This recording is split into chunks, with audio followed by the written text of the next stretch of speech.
Hello. Hello, hello.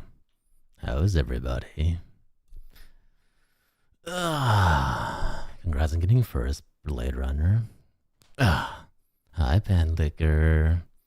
Hi, Briar. Thank you for the resub for 30 months, Zealous. Why am I calling Zealous? Thank you for the 30 months, Pursuer. Appreciate it. And for the 10 biddies for the giant emote. I appreciate the support. How are ya? All your Legos are belong to us. Imagine. Blade Runner will never let you steal their Legos. Those Legos belong to Blade Runner. You shall not escape with them. Okay, so if you don't already know, Friday is me birthday. I totally forgot and I didn't have time to set anything up, so I figured, you know what? Enough of you go around asking me to do some kind of like D&D content or run a D&D one-shot, so here we go. Basically, what we're going to be doing today is we're going to be setting up a one-shot to run on Wednesday, and if this all goes well, we'll also figure out a system that we can therefore run future D&D campaigns with chat as the main controller / character.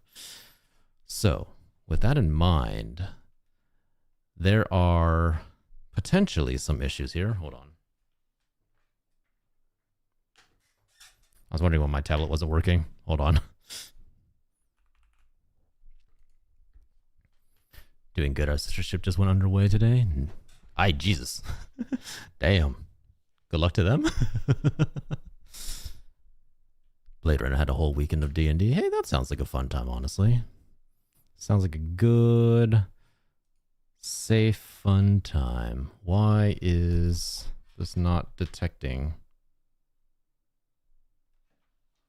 Oh, because I plugged in the wrong USB. Hold on.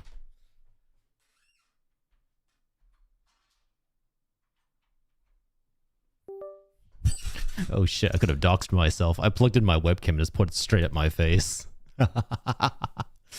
Oops. Well, we're not going to worry about that. Not going to worry about that at all. Not at all. Hold on, I need to... I don't remember if I need to close and reopen this every time I plug in the tablet for the first time. No, works fine. All right.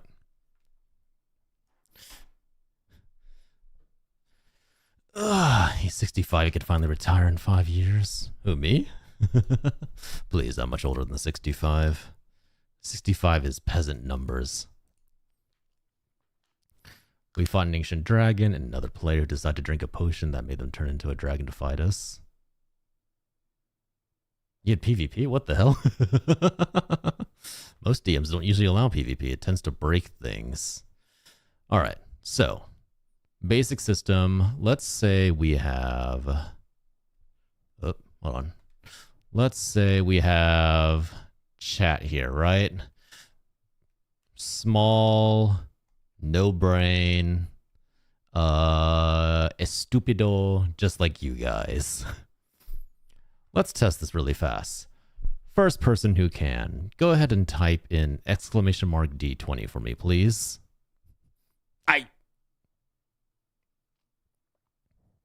Okay, Creeper has discovered the bonk button. I do have to warn you, if you abuse it, if you just start using it to interrupt me, or if you don't use it correctly, it will lead to a timeout.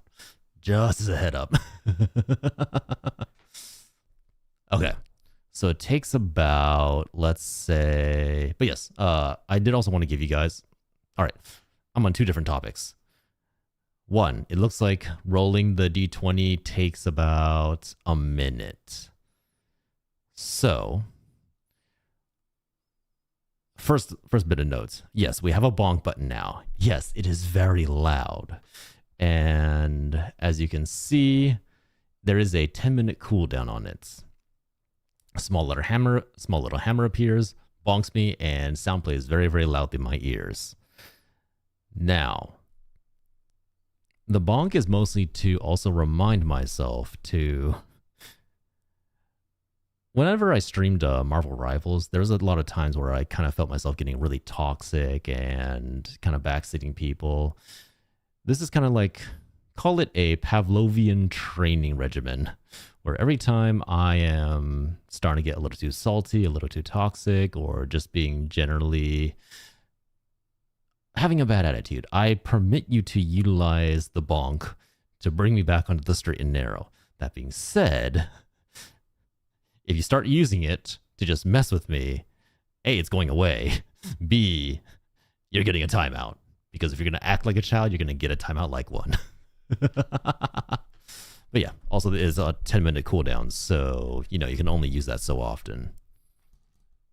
But, all right. So, look like rolling the d20 is not the issue. It's the issue about a minute length of lag between me making the announcement and then people actually rolling.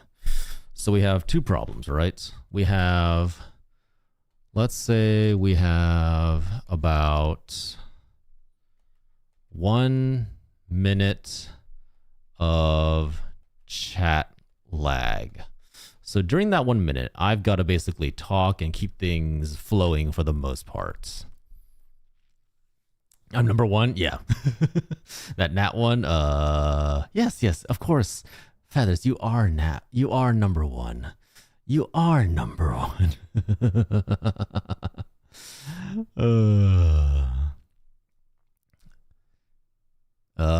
The other issue we have is this does require us to have people in chat interacting at all times. So needs constant interaction. So I am under no disillusions. I am very well aware that a lot of people don't tend to stay in stream 24/7. They will come in, come out, drop in, drop out, do whatever they want. Some people will drop in for like 2 seconds, say hello, and then drop back out. Do I win my death? You know, than that one, yes. As you're walking through a valley,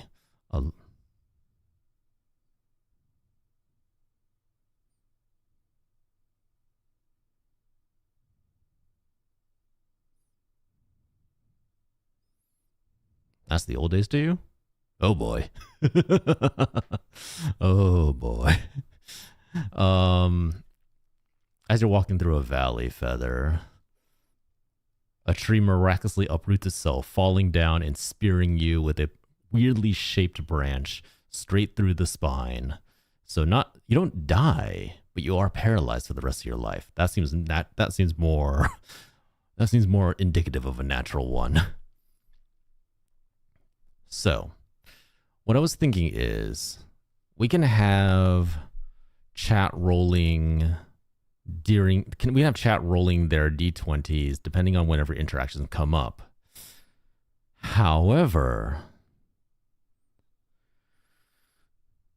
there's another system. We could start up a queue of rolls. So, if you've ever played a TTRPG,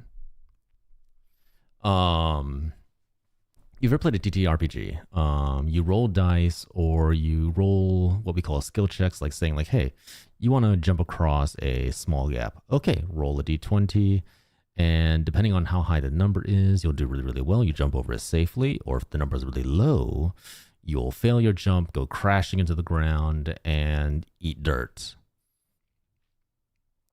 So, we could choose to build a queue of rolls where people can just roll a d20 in chat and then maybe give me something that they want to happen. So we can have people say, let's say Briar comes in and says, hey, I can't stay, but can I roll a d20?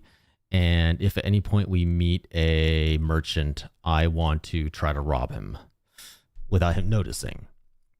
And I'll say, yeah, sure. So we'll have Briar roll a d20. And we'll have the d20. I'll write it down. I'll write down all the info. We'll say, let's say Briar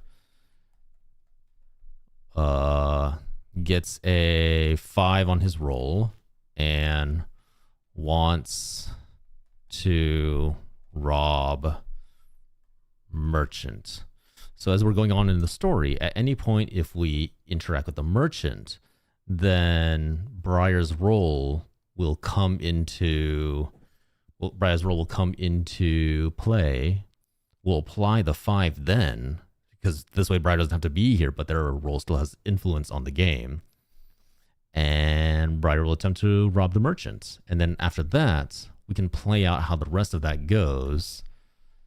Play the rest with chat. So after that, we can play the rest of the game with, we can say, okay, Briar tries to rob the merchant with a roll of 5. Unfortunately, the merchant notices, gets really, really pissed, and starts asking you, what are you doing? And then the rest of chat can play it out and say like, okay, let's say Feathers, who's currently in chat, says, I want to try to convince the merchant to back down. And we'll say, cool, roll, etc., etc., etc. So the benefits of this system, I like we're blaming Briar for the bad roll. Hey, look, it's going to happen.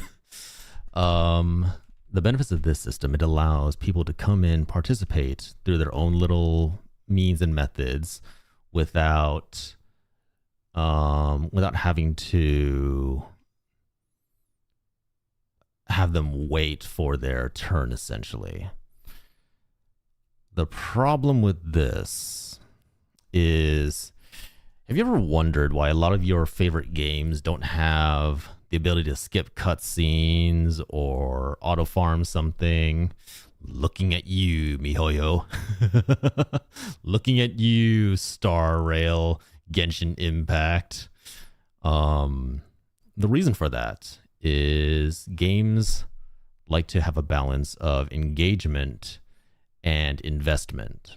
Engagement and convenience. Convenience is when you're allowed to skip stuff, when you're auto farming things. It's for your own convenience, for your sake of time, because you're a busy person, you have other things to do. This way you can still play the game while getting your other things done. Investment is instead like saying watching the cutscene, playing through the game manually to really get you invested in the story and the characters. And there's always a fine balance you have to make, because some people don't like grinding. Some people would rather just blaze their way through the game, get to the parts that they really, really want to play, and then go and do the rest of their lives. Other people want to sit there. They want to enjoy the story. They want to enjoy the interaction with the characters. It's a very fine balance. What this is doing with this system, the queue of roles promotes convenience, because now people can make a roll and they can go away satisfied that they have made their mark on the game somehow, hopefully. Engagement would be requiring, if you want to play, you have to stay around and wait for your turn to roll the dice. But the issue with that is it requires people to stick around, which, let's be brutally honest, nobody's going to stick around for the entirety of the game. And I'm worried that inevitably at some point we're going to get to a point in the chat where there's nobody active in chat, like typing actively. And so what we're just going to have is the game's just kind of roll to a slow stop, because now we can't really go any further forward. We can't go any further forward. Isn't that just called life? Yeah, kind of, not gonna lie. Can we roll to make judgments without explaining the rules? No, because we have to explain the rules in order to make sure that we can proceed with the game. I need a RL D&D sessions where I don't have to fight. Yeah, role-playing is fine. For the sake of this, it has to remain simple, because if I ask you all to solve a mystery, we're going to be here for 30 years. Because, love you all, y'all are dumb as fuck.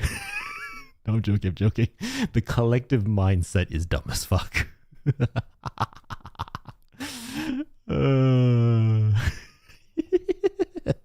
And if I have you all... You remember that one time that Twitch... What is it? You remember how that one time Twitch played... what is it? Twitch plays Pokemon, and it took them a solid, like, 5 days just to leave Pallet Town? Yeah, that's what I'm worried about. My worry is that if I give you all singular control over a single character, we're going to be here forever. What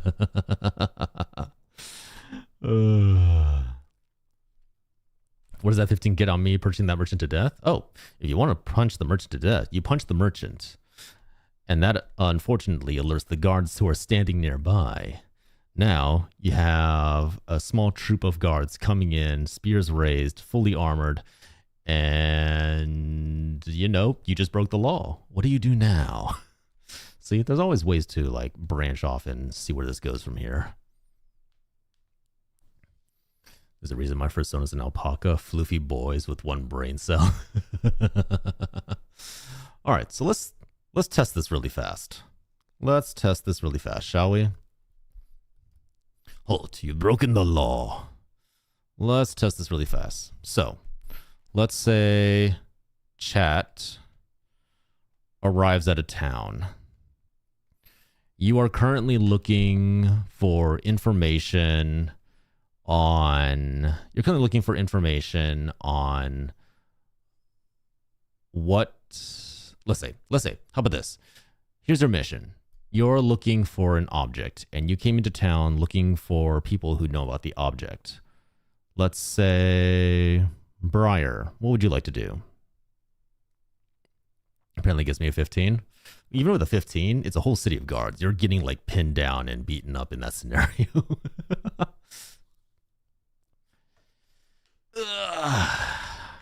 All right, so your mission is find the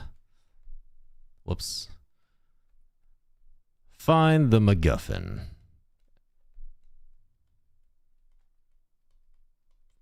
What would you like to do with the MacGuffin? But at least kill one with a 15? Probably not. In this instance, there's probably way too many of them. the expected DC for you fighting off what would be probably the equivalent of 10 to 15 guards is not good. You decide to slap, let's say, not the DMs, you decide to slap a nearby NPC's head and said, this baby can hold so much hentai. So if you wish to do that, let's say, Briar, go ahead and roll a 1d20.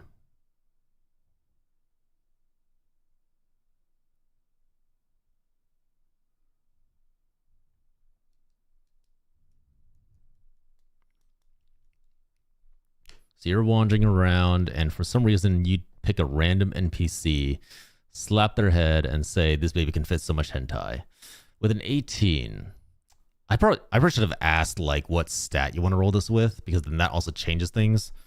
Let's say main stats are, let's say, strength, dex, intelligence, and charisma. We'll figure that out later. Like, these are like the choices you can make essentially. With a 18, the enemy just looks and goes like, huh? Oh my god. Thousands of years of cultural history are entering my brain. My brain is now full of hentai, and he runs off screaming about tentacles, about oppai, about anime and adult education. So you've successfully confused a single NPC. Feathers, what would you like to do now? You're still looking for the MacGuffin. You as a chat individual have just traumatized this poor NPC. What would you like to do? Remember, ordinary dude. Ordinary person.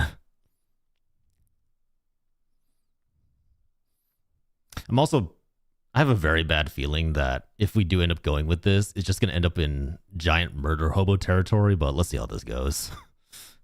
Mostly because people on Twitch are violent. What are we doing? You're looking for an object. You're looking for the MacGuffin. For the sake and simplicity of things, we're just going to say you're looking for the MacGuffin. What would you like to do? You just walked into a town. You traumatized an NPC. What would you like to do? And then Blade Runner, if you're still sticking around, get ready. You're up next. And then Panlicker, if you're still here, we can have you roll up next as well. So Feathers, tell me what you're doing. What are you accomplishing? Big giant town. I would say it's currently, let's say it's market day. So there's people wandering around in the main center. Lots of men, women, children. They all seem pretty happy. It's a general public day. There's a couple of people kind of weirded out by the one man screaming about tentacles and butt plugs. But you know, that's just standard day in the market. I'll be sneaky. Okay, so that'd be a dex check. So go ahead and make a 1d20 roll for me. So you decide to lurk up in the shadows, lurk up on the roofs because people never look up. So clambering to the top of the roof, clambering to the top of the roof nearby, you jump from roof to roof, hopefully trying your best to not alert the people around you. A 17, all right. So with a 17, hi Froggy Boy, we're testing a D&D system. I'm basically just telling a short story to see how this goes. With a 17, jumping from rooftop to rooftop, Feathers, as you kind of like survey the village from your vantage point, you're able to see for miles because, you know, this is like a old medieval village. Nothing's very tall. It's all very short, squat buildings. And luckily, there's plenty of areas where you can safely jump from one roof to the other. Blade Runner, as Chat is jumping from rooftop to rooftop to rooftop, you see ahead of you a large wagon, uncovered, being drawn by a single horse and with looks to be a older gentleman in the driver's seat, guiding the horse down the street. You see the MacGuffin in the back of the wagon. As you're jumping from rooftop to rooftop, what would you like to do? So yeah, we're just going to keep making our way down the line. And this is why I kind of want to have some dice queued up. I know what the MacGuffin is. That's all right. The MacGuffin, knowing what the MacGuffin is not necessary for this. We just want to find out what you can do. So this is why I kind of also want to have a queue of rolls, because on certain occasions, there might be something where somebody does some random action that happens to coincide with the queue of rolls, and then we can have people just jump in randomly and continue the story without having to worry about people constantly waiting on rolls or telling their next move. How are you, Froggy Boy, by the way? Hope you're doing good. Chariot, I want to roll acrobatics to see if I can jump into the chariot unnoticed, I guess. Yeah, go ahead and roll a d20 for me. Let's see what happens. This would just be a regular dex roll. As you're jumping off the roofs, you get closer and closer to the wagon. Whoops, why is it going blank so often? You get closer and closer to the wagon carrying the MacGuffin. And as you leap off, you take one more, as you get really close to the edge of the final roof, you jump off, try to land directly in the wagon. And at the last second, a little bit of thatching falls off the roof of the house you're jumping off of. Your foot slips and you almost make it into the wagon, but just not quite far enough. You feel your nails scrape against the last rung before you go crashing into the dirt. Next to you, a young woman says, Are you all right? That was quite a fall. What are you doing up there? Is everything okay? Froggy Boy, just out of curiosity, Froggy Boy, what would you like to do? You're in the dirt, the chariot ahead of you with the MacGuffin inside of it with your objective. What do you want to do? Do you want to get up? Do you want to chase after the wagon? Do you want to just play it off like, hey, you planned this all along? Or do you want to go on a berserk killing frenzy? I don't know. What do you choose?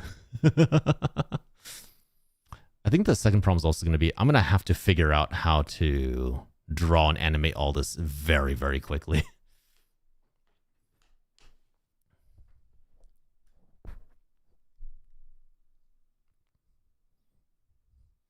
Wait. Yeah, sure. This song? Yeah, the Winter Garden? What about it? It's the little marble machine.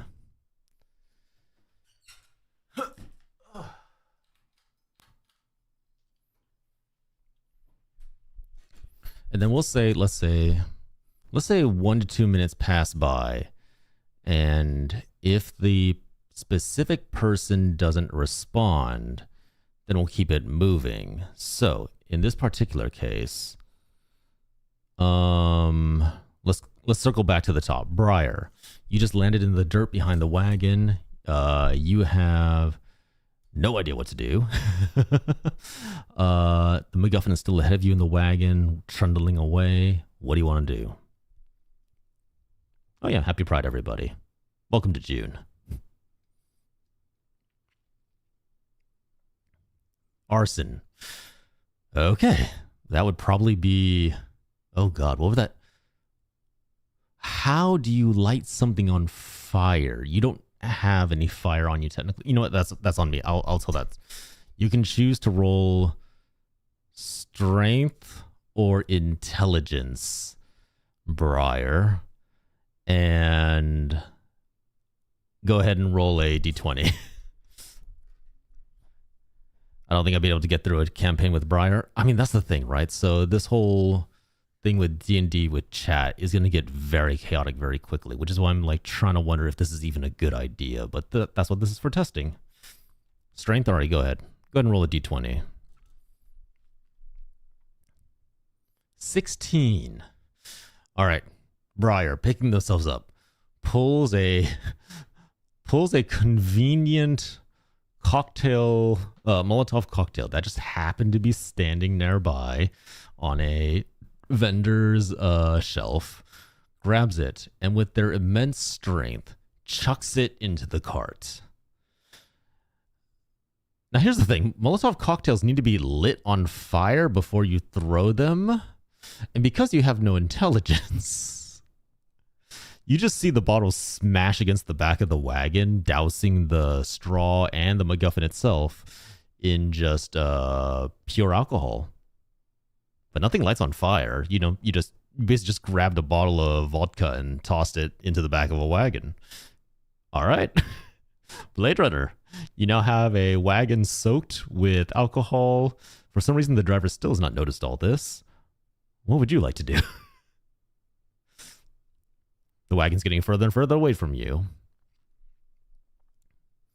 My bottle, no fire. I do find it funny that a lot of people just imagine that when a Molotov cocktail bursts open, for some reason the liquid just ignites on fire. That's not how most Molotovs work.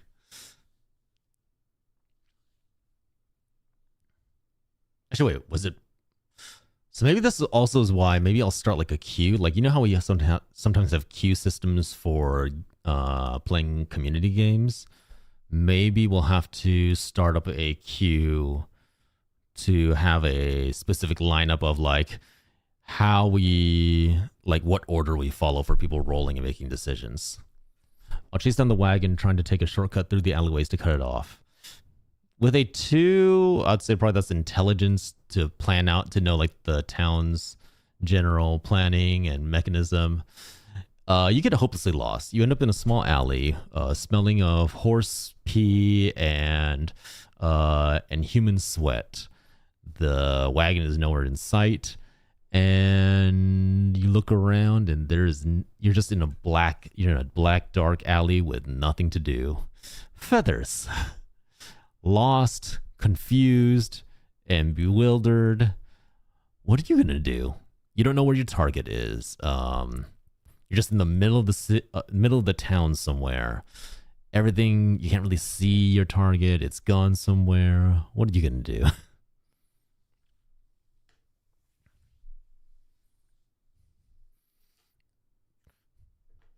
As you're standing in the alleyway, the dank stench of human waste and the sewer slowly starts to seep into your nostrils.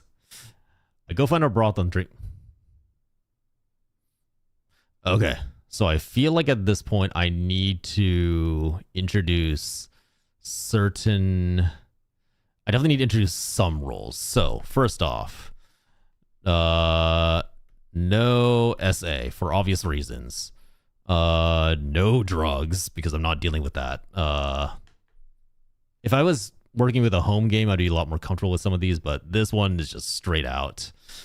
Definitely no. We're gonna do our best to avoid racism, but generally, if it doesn't fit, I generally didn't. If it doesn't fit TOS, we're going to avoid it. In this particular case, rather than a brothel, you go looking for a entertainment house where, let's say, go ahead and roll a d20. And it's Feathers. Nobody here's an idiot. What do you think you do at a brothel?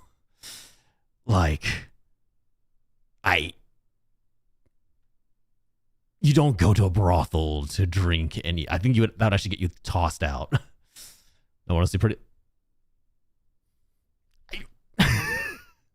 Yes, that is still a form of entertainment that you're paying for sexual favors. Okay, regardless, you try and find a entertainment house to get a drink and maybe some visual entertainment. Go ahead and roll a d20. This would probably be your intelligence or charisma. So as you're wandering around the alleyway, kind of trying to find your way, maybe stopping to ask the occasional beggar for directions. Where does that lead you?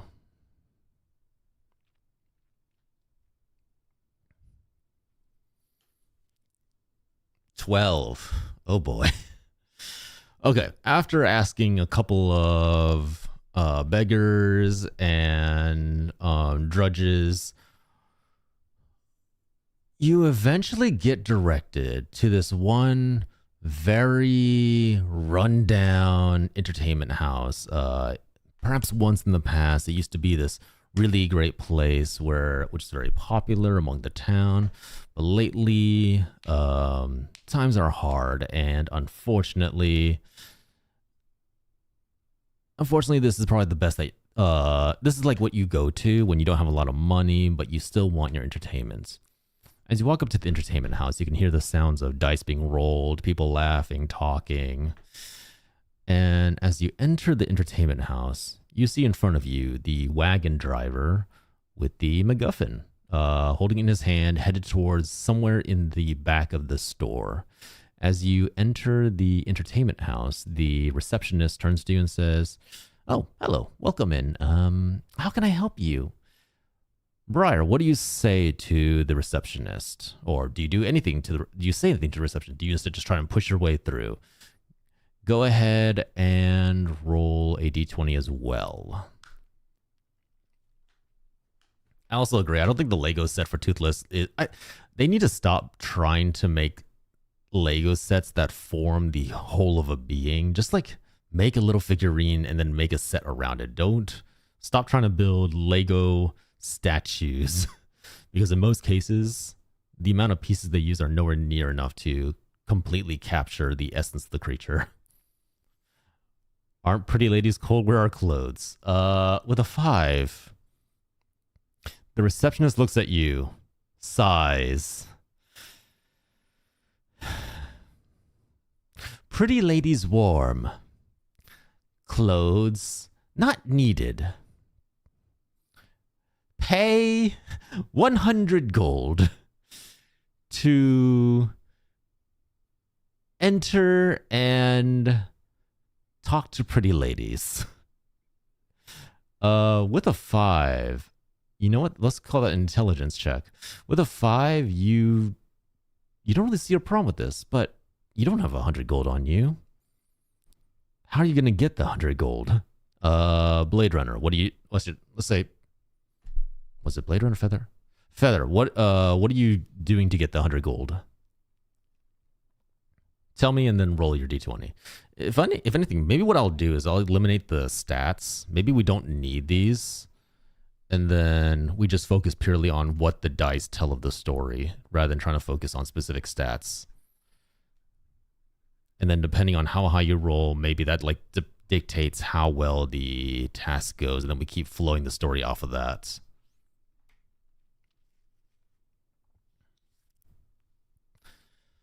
The receptionist looking really confused, but also kind of that tired look of a receptionist that has dealt with this shit way too often. That's this receptionist.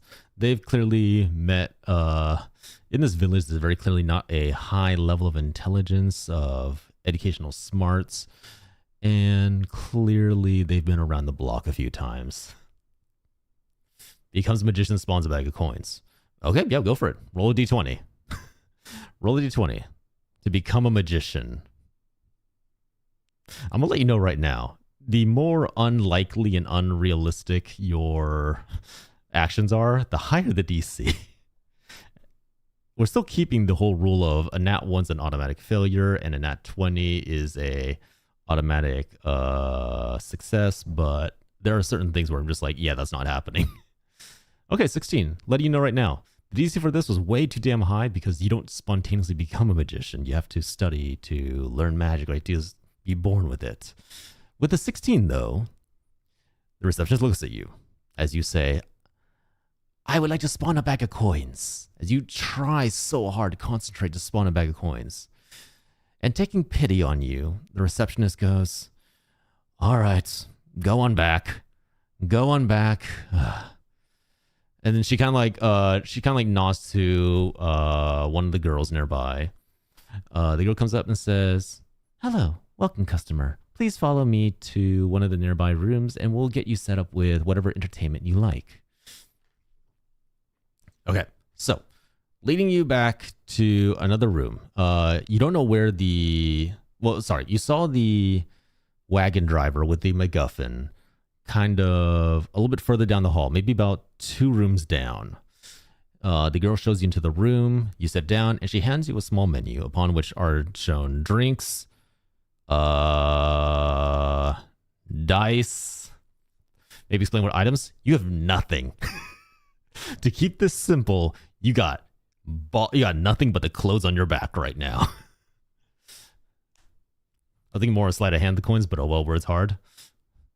Yeah, I'm gonna have to like just assume what you meant off of whatever you type in chat, unfortunately, because that is the nature of this, how this system is gonna have to work. So, wagon driver with the MacGuffins 2 doors down. You're being handed a menu that says drinks, dice, or conversation, because we're keeping this wholesome.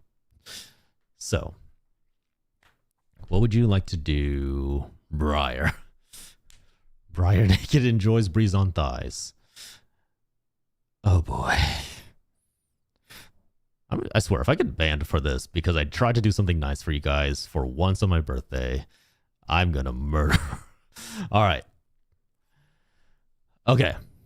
Go ahead and roll a d20 as, for some whatever reason, the last bit of items, the only bit of items that you had on you, your clothes, you decide to take them off. Oh boy. I'd like to try and offer one of the girls a jacket. Okay, sure. Let's say you try and hand one of the girls a jacket. Go ahead and roll a d20.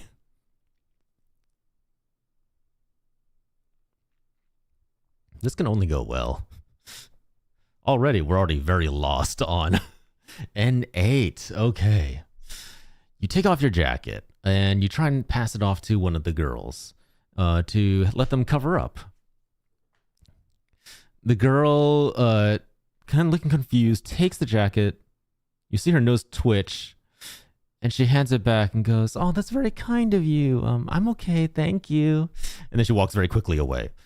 That's when you realize, walking through the alleyways with the sewers and the stench of horse piss and possibly human piss hasn't really done any favors for the smell that now clings to your clothing.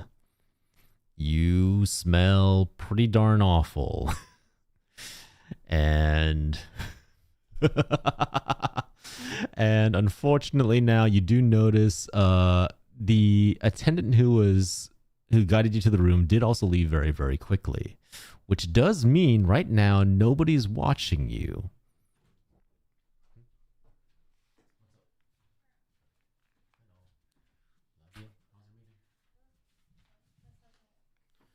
Okay, so you now are sitting in the room alone.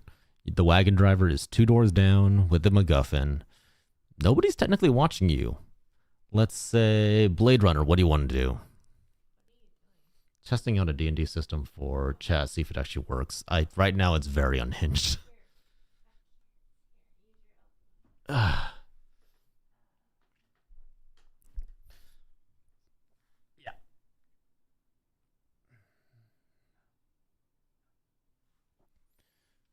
Sorry, also helping the wife out with something really fast. But okay, Blade Runner, what do you want to do?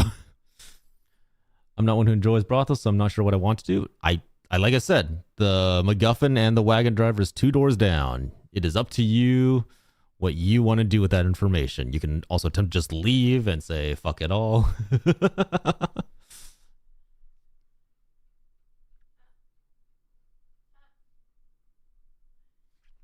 Better? Yeah. Okay. Hold on. Go type out what you want to do and roll a d20. You can go up to the door. The door is currently closed. How do you want to approach this? Yeah.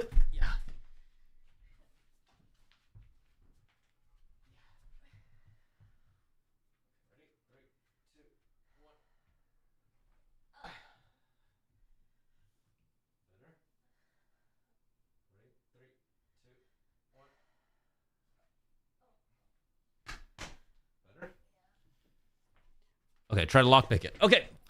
With a 12, trying to lockpick the door. I'll say it's not a hard lock. Like, they don't really expect people to break into rooms here. So you look around and find like a small knife, like a little butter knife nearby, as well as a tiny hairpin. And using these like little tools to the best of your ability, you hear the lock click, and the door is now unlocked. Feathers! You have an unlocked door. The driver and the MacGuffin are right behind it. What do you want to do? Oh boy. Generally what I've discovered is, right now, Blade Runner is the relatively... the one that's kind of going along with the plot. Feathers is the murder hobo, and Briar's the chaotic one. Which checks out. That checks out very easily.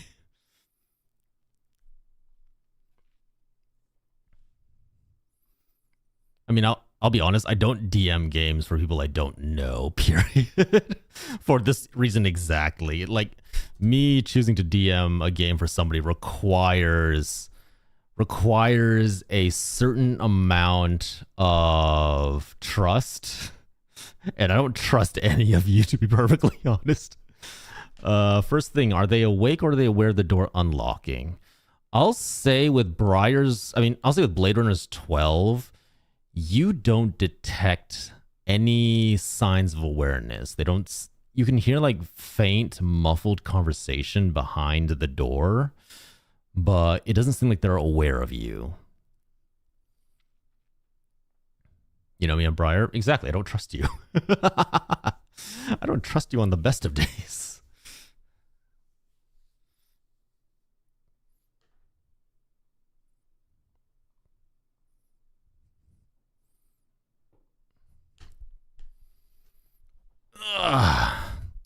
So doing all this, I also need to figure out.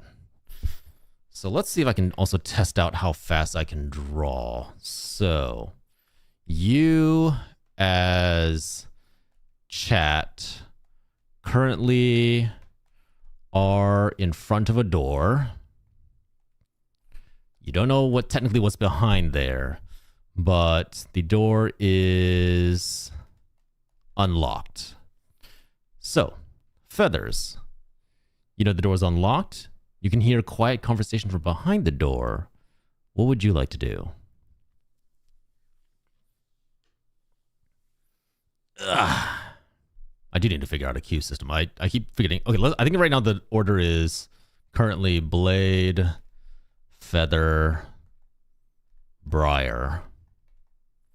Okay. So that means it may be someone else in there. So I looked at the keyhole to make sure there's only the wagon driver. Oh, you know what? That's smart. Okay. So looking through the eye hole, Go ahead and roll a d20. Let's say, like, let's see, like, a lot of people kind of imagine looking through the keyhole like in movies where it's just like a perfectly open keyhole that you can look through. No, there's mechanisms, there's tumblers. Let's see exactly what you see past all this.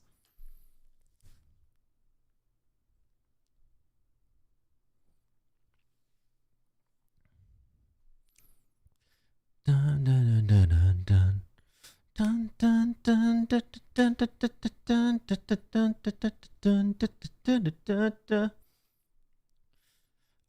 14. That is a terrifying statement, Feather. No. It's currently Feathers, and then it's gonna be Briar next.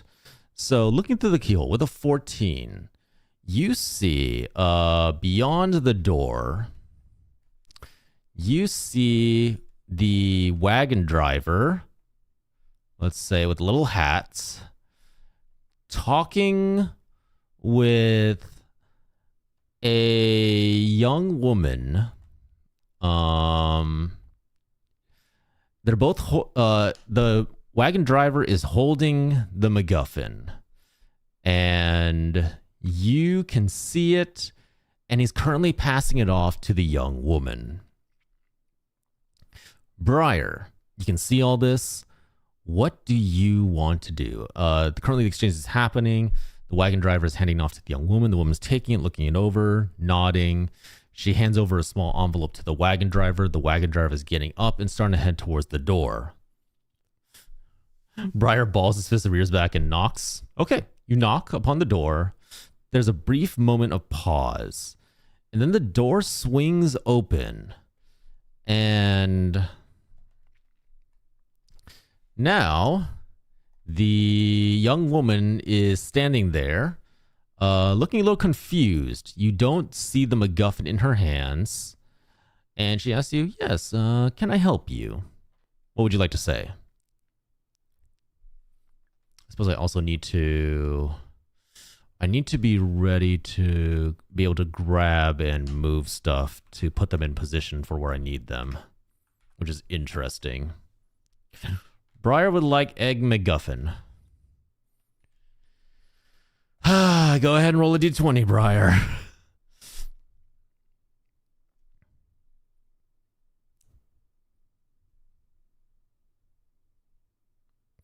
There's only one way this goes, and depending on the dice... Okay, there's two ways this goes, and with the dice rolls, God knows which way it's going to go. An 11. The woman looks very confused, but she points down the way to the hall and says, well, if you want to order food, you can always make a request to the kitchen down the hall there. And as she's pointing, you see behind her the wagon driver kind of like skulking into the shadows. But you also see on the table behind them, the wagon driver's like kind of like trying to hide himself, but on the table is the MacGuffin. Okay, so Blade, you see all this. You see the way into the room. Door's currently open. The girl's standing in front of it, so you're gonna have to like either shove past her or move her in order to get into the room itself. The wagon driver is back there. Skip me this round. All right, Feathers, what would you like to do? What would you like to do? The room is your oyster right now. This can only go well. The system, it's there, but not quite at the same time. Honestly, probably easier thing to do would have just been to play community games, but oh well, we wanted to try this. Murder Hobo time. Oh boy. All right. You know, technically you do have the butter knife that you use to lockpick the door. So let's say you currently have a tiny little butter knife. That's a small dagger at this point, but you know what? You have the small butter knife. What would you like to do? No, I'm joking. Oh boy. I gave you psychic damage. Yeah, sure. Gonna have to make a better dad joke to give me any actual damage there.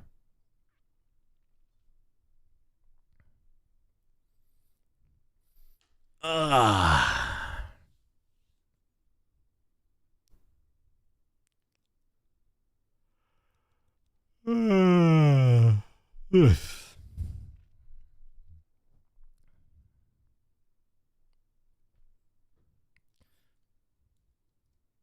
you wanna do, Feathers?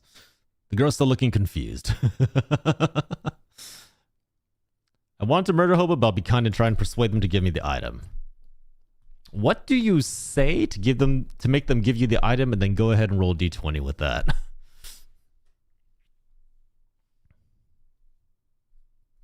How persuasive can you be? This can only go well, I assure you. There's no way in hell this goes badly.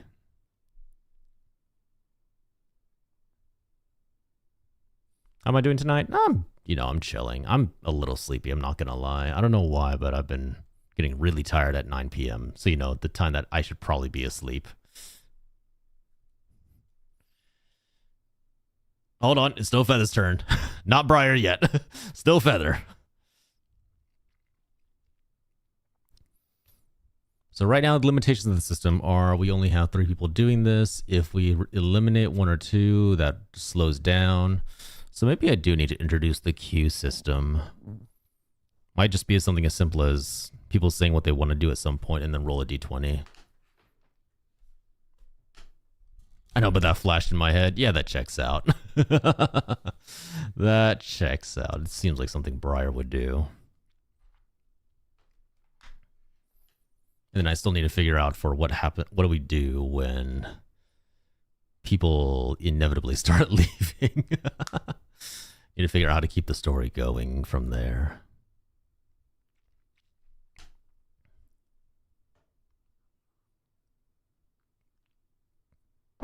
Also, something I didn't plan on.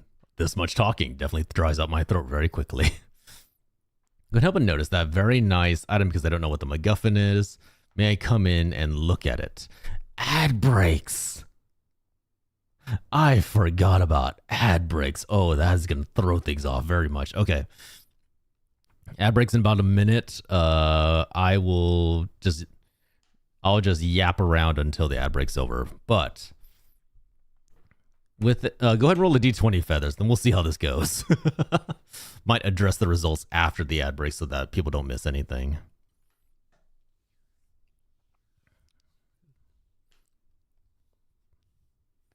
Ugh. Maybe what I can do. 4. Oh, okay. Apparently Feathers is not super persuasive. This is gonna go well. All right, change canvas size. Let's do width of 4,000.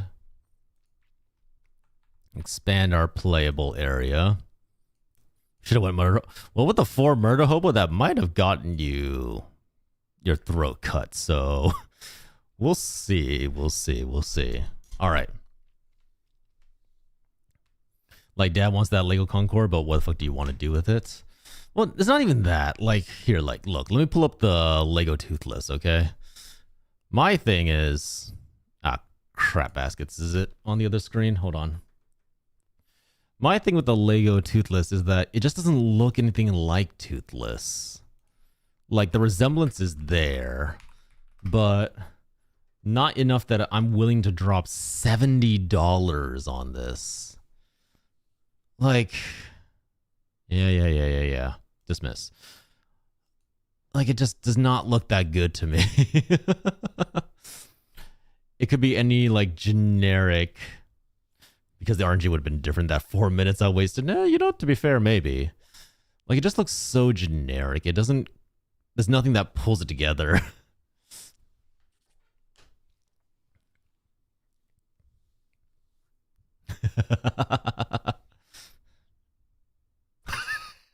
Just technical at the end. Thank you, Radishes. Thank you for 21 months. Hello, how are you? Are you joining in on the chaos? Is it your turn? We're currently paused right now just because ad break is still going on for another 2 minutes. So I didn't want anyone to miss anything. So we are currently paused just for right now. Are you joining in on the DnD chaos, Radishes? Do you want to be part of the decision making that will totally lead to good decisions and not at all bad decisions? Whoops. No, wait. Wanna step forward? I don't know how to play D&D. That's fine. You basically just need to roll dice and make decisions. Trust me, your involvement in it is very simple. So just as a practice, let's put up the queue on this side, and let's say these are just random chatters who come in and say, hey, we can't stick around, so we're just going to roll some dice, and then Jesus, the dice really do not like feathers tonight. I don't have to RP as someone who really likes singing and cursing. Oh, you don't have to RP as anybody. You just have to tell me, what do you want this random individual to do in this scenario? Which currently we have chat talking to a young lady who has your goal, the MacGuffin, this thing right here behind her. Feathers just tried to talk to her and is failing very, very badly. The RPing was so nerve-wracking.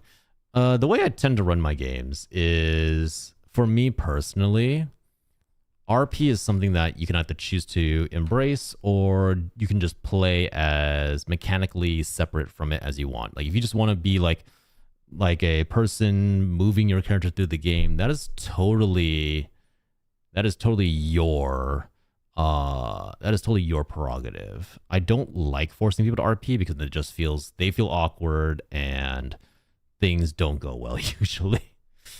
Try 1d20. 1d20 radishes. 1d20. There you go. All right, hold on. Okay, so we'll just prep the cues. Okay, so with Feather's roll, what did Feathers roll? With Feather's initial roll to talk for a 4. When they ask for the object, the woman looks at them, looks down at the object, grabs you as chat, drags you into the room, and pulls out a knife from behind her, holds it up to your throat. Who are you? Who sent you? Briar. Radishes. Let's say with your roll of 5. If you have someone threatening you with a knife, what would you like to do? You can do anything you want. What do you want to just do in this scenario? The roll's already kind of made, but you know what? I'll let you decide. 5 isn't going to do anything. 5 might do hilarious things. See, I think one of the skills a DM should have is turning failure into a story.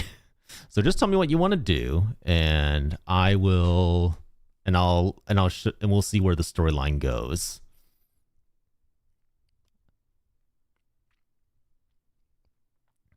I just keep lurking. No worries, Blade Runner. No worries. Enjoy your lurk.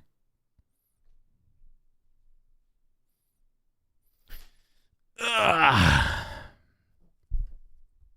Honestly, you can choose to. What's happening again? There's someone with a knife.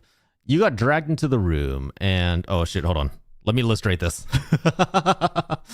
Thank you for reminding me. Okay, you holding a little butter knife get dragged into the room. I should have moved the door first. You get dragged into the room with the lady and the man and your goal, the object on the table. You get dragged in. The woman is asking you, who are you? Who sent you? What do you want to do? That's why I also kind of want to keep this I want to keep the story vague and general enough that hopefully people can just jump in and kick off from wherever they're going. I have a knife. You have a small butter knife, like, the kind of like blunt knives that you use for what is it? That you use for spreading jam and butter. It's a very tiny knife. I think what I should do. So in future, what I will do is We'll let people get their bearings, and then they can just choose to jump in whenever they wish. If they have butter in that box, with a 5. The lady is so confused for a moment that she lowers her knife, goes, wait, you came in here asking for butter? Are you okay? Are you all right in the head? Briar, with the lady being you know what? That question was enough to stun lock the lady and the wagon driver. The MacGuffin's still on the table. You still have the butter knife. What are you doing?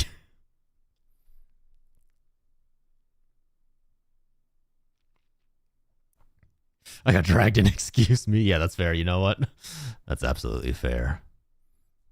Cannot deny that. Yeah, you, Briar. You got dragged in. Your question about butter has so confused the woman and the wagon driver that now they're just staring at you. You know what? Let's change the name of the MacGuffin to the...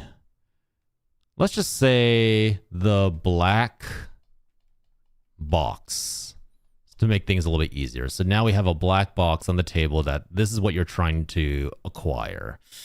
And you need to get out of the scenario with this intact, and who knows, maybe like get out of the town altogether.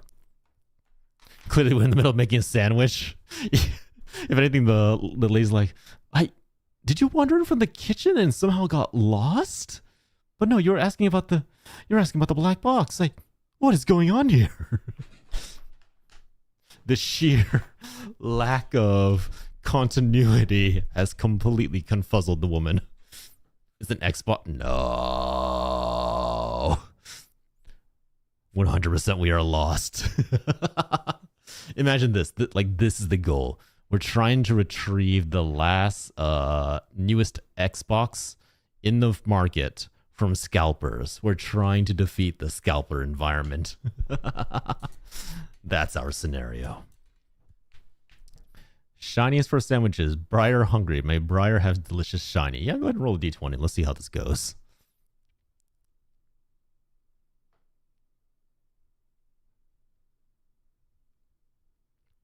This can only go well. Can we not with Xbox? Everything that takes place in the joke, in the universe or the jokes is usually very detached from the actual world. Is that a what? Maybe I need to check the dice rolls to make sure that they're like not heavily weighed towards one side or the other or something. Okay. With a nat 1.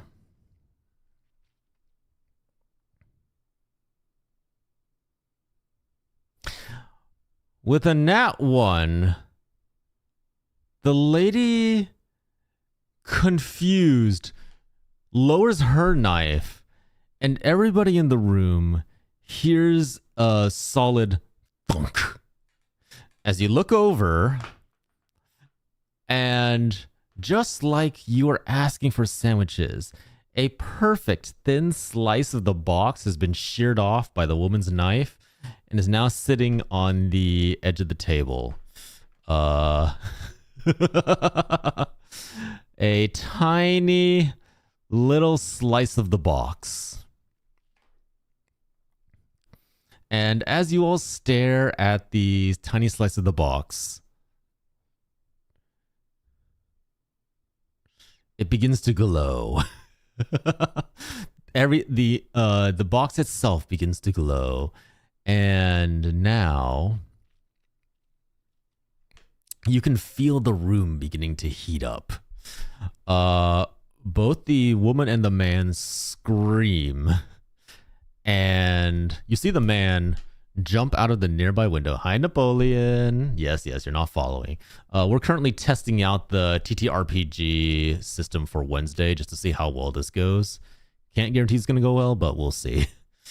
All right. The man screams, jumps out the window, falling 2 stories down, and potentially to his death. You don't know. You just hear a crash outside. The woman pushes past you, Briar. Oh, sorry. Pushes past you, chat. Oops, wait. What am I doing? That's the wrong one. The woman screams, pushes past you, chat, runs out the door, and you hear a thunk as the... Oh, hold on. As the lock closes behind you, now once again locking the door. You're now in a locked room. The window's broken, so you can go out that way and follow the wagon driver if you'd like. And the box is beginning to glow brighter and brighter, and the heat in the room is starting to increase. You're hungry? You just ate. Why'd you go get some of the bread and eat something then? I'm busy. Go eat the bread then. Go eat the bread. Okay, bring the bread here and we can eat it. Go make the sandwich and bring it here and I'll eat it with you. Bring it here and I'll eat it with you. We have ham and cheese in the fridge. Okay. Let's say this would be Napoleon. No, actually, let's let Napoleon catch up. So this would be, yeah, this would be radishes. Box is glowing. Why is there a radioactive box in here, John? Because why not? Because we have fully departed from reality. There's now a radioactive box in here that someone just cut open, and God knows what's about to happen to you in the next few seconds. Ducking out. I mean, yeah, that would be the natural choice, would it not? What's in the box? You don't know. It could be something magical. It could be something dastardly. Oh, it's open. What's it? You know what? That's fair. Looking at the black box with the cut open side, you see this murky shifting multi-chroma liquid inside that's undulating almost as if it's alive. And that undulating liquid is causing the bright glow that's beginning to suffice to the room. So, radishes, what would you like to do to escape this situation?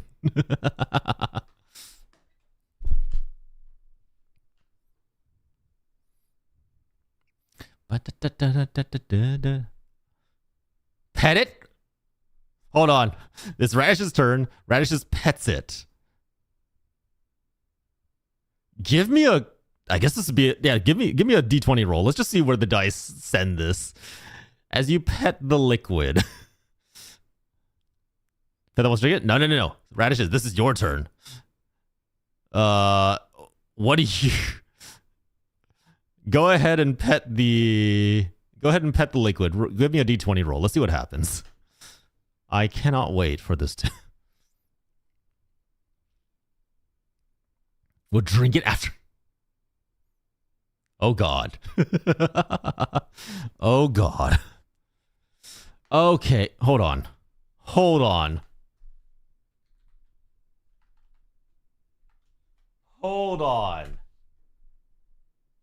I rolled a 17. I don't know what's wrong with your guys' luck. Clearly, y'all just fucked. All right, you see, I rolled a 17. So clearly, the system is still fine. Okay. Radishes, you as chat reach out and pet the liquid gently. You feel a sharp sting from your palm and you pull back your hand. There's like this bloody bite wound in the middle of your palm, and you can see, and as you pull your hand back, you see blood like trickling from the wound. The liquid inside the box pulses, and as the light begins to fade and the room begins to cool back down, you see there is now on the table a little blood red slime.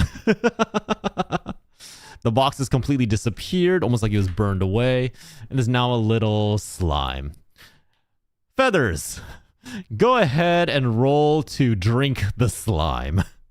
This cannot go well. And then Napoleon, do you want to join in if you're still there? Little slime gazes up at you with big round eyes. It looks a little bit cute, a little bit jiggly. Let's say the color is like this like silvery liquid, looking a little like mercury.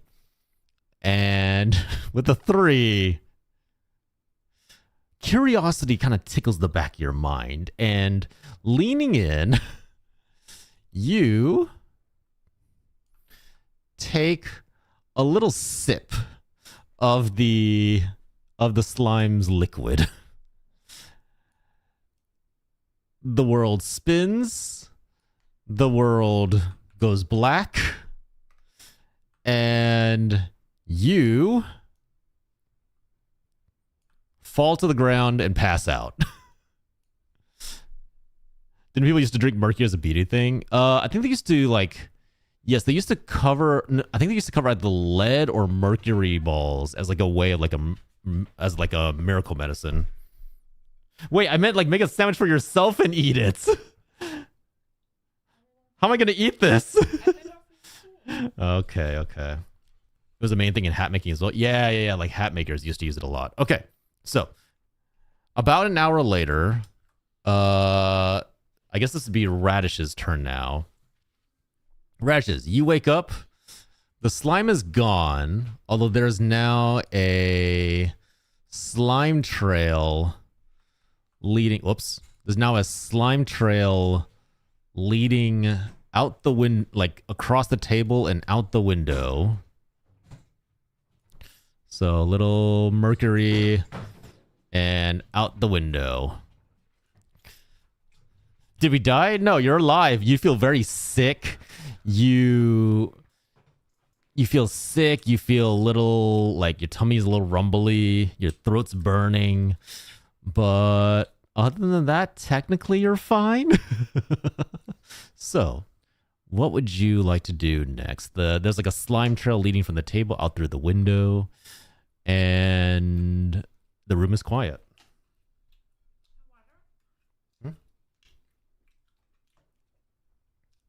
Alive.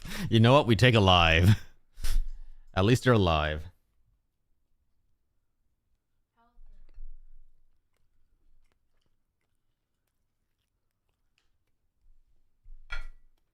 I think the bread is too thick for a sandwich, right? Oh, well. Hmm?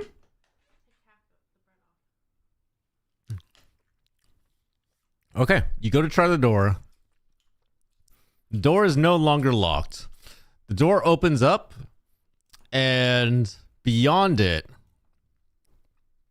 you can see a bunch of the girls from before are just staring through the door going like, "Are you okay?" As they're all just standing there staring at you in confusion. Those from before. For whatever reason, they decided to make their way through an entertainment house, and there were multiple, let's say employees. There's multiple employees standing outside, looking through the door, asking like, "Are you okay?" Feathers, what are you doing?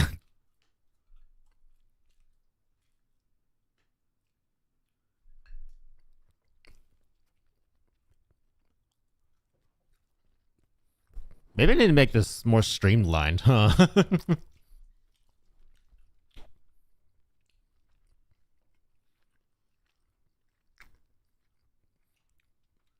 Because otherwise, if I don't make this more streamlined, we're going to be here for a while. This might be interesting. Exit stage window. All right. Feathers, go ahead and make me a d20 roll then. Upon being confronted by all these employees, you decide that the best method of eliminating any unnecessary conversations and questions is flying out the window. And with a 4, you go through the window. You smash through the remaining glass bits that are remaining there from when the wagon driver took his spill. You fly out the window. land. You land on the body of the wagon driver from earlier, who you hear a oof as he was like, he's knocked unconscious and then is basically woken up rudely by you dropping on top of him, using him as a launch pad. With a 4 and that kind of fall, I would say you probably break your arm and drop the butter knife you were holding. So now you have a broken arm. And off in the distance, you can see that same silver slime trail leading away from the house. Radishes, what would you like to do?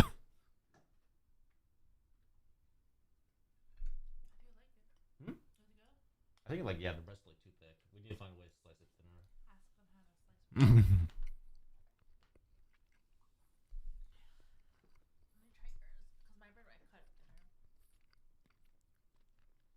Let's see.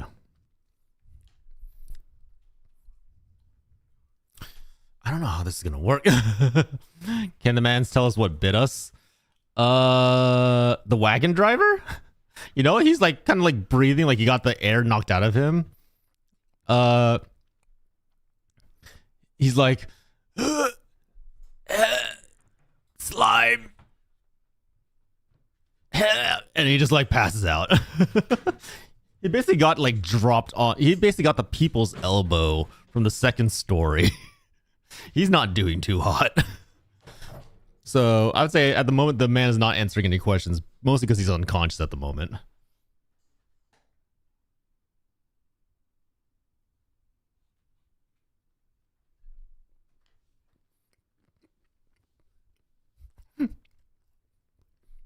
Useless? Yeah, that checks out. That checks out. I'll say, hold on. Sorry, trying to finish it chewing.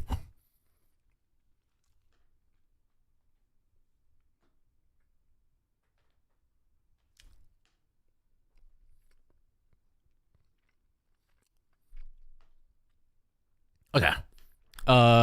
You see the trail leading off into the forest. And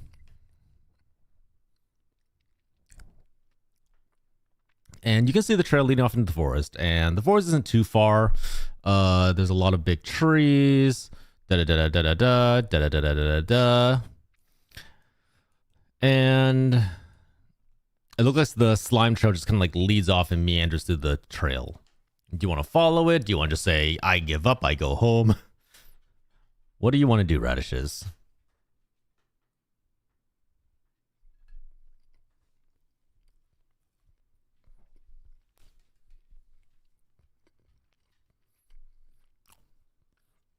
Still currently you, yes. I'll need to figure out a way to like indicate who's who, like whose turn it is and whatnot.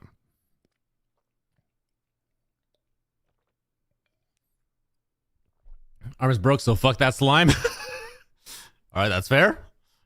What do you want to do then?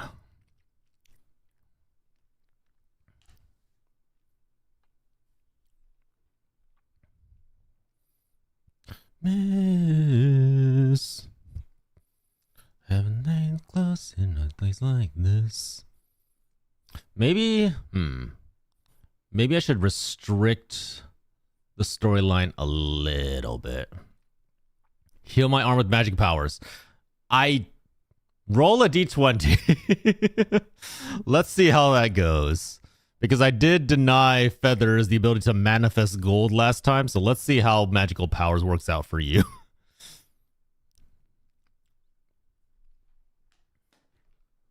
A 19. How about this? Gritting your teeth, you snap your arm back into place, perfectly causing the bones to meet together. You very tightly wrap it up with cloth, and focusing, you feel the pain begin to ebb away and slowly dissipate to your brain, your arm works perfectly fine and no longer is broken.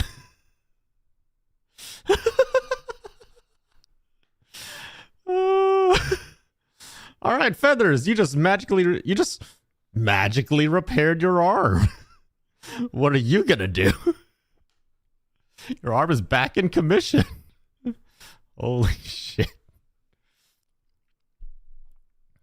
Maybe I need to... Okay, so I'm notes for myself. Might need to make more linear. Maybe not quite as much freedom. Let's see. I'm gonna eat that slime no matter what? Alright, so I'm assuming you go chasing after the slime, running it down. As you enter the forest, among the trail of trees, you find yourself at a little clearing. And whoops, hold on. You find yourself in a little clearing. And you don't need to roll yet. As you enter the clearing, trying to follow the slime's path, you eventually find the slime in a clearing, just sitting by itself among like a bunch of little plants. And you can see that around the area where the slime is sitting, you can see that there's grass, but in a small circle around the slime, the grass has completely died. I'll say in this particular case, just for this testing sakes, I'm going to speed it up a little bit. So you do find the slime, but the area around it, the area of the grass around it is dead. Looks almost like it's been through like a severe drought. You see the slime. What would you like to do? How would you like to use that 12? But at D&D, I always get distracted. No, that's fine. Some distraction is fine because you can always just like make something completely off cuff and do something completely random as well.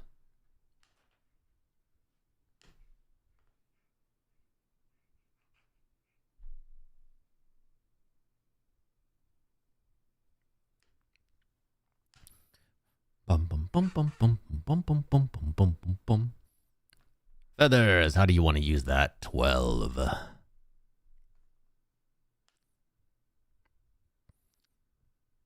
So I think what I'm going to do is probably make the adventure more linear so far. So maybe make it more of a dungeon crawl just to keep things relatively simple. And then maybe a couple like puzzles and traps.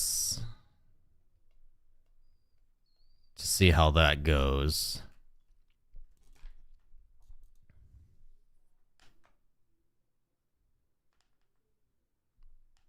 How would I use this 12? Pick up a blade of grass and eat it.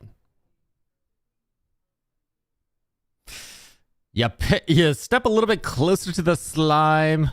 You pick up one of the blades of grass lying in the dirt around the slime. You pick it up. You take a deep breath and you take a chomp out of it. Tastes like grass. It's not very good. The human body can technically eat grass, but there's not really much nutritionally it can do with it. Your stomach kind of roils a little bit. Definitely not enjoying the taste of the grass. Radishes, what would you like to do?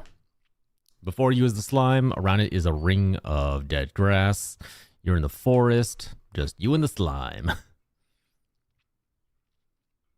At this point, you don't have your knife anymore. All you have is the clothes on your back.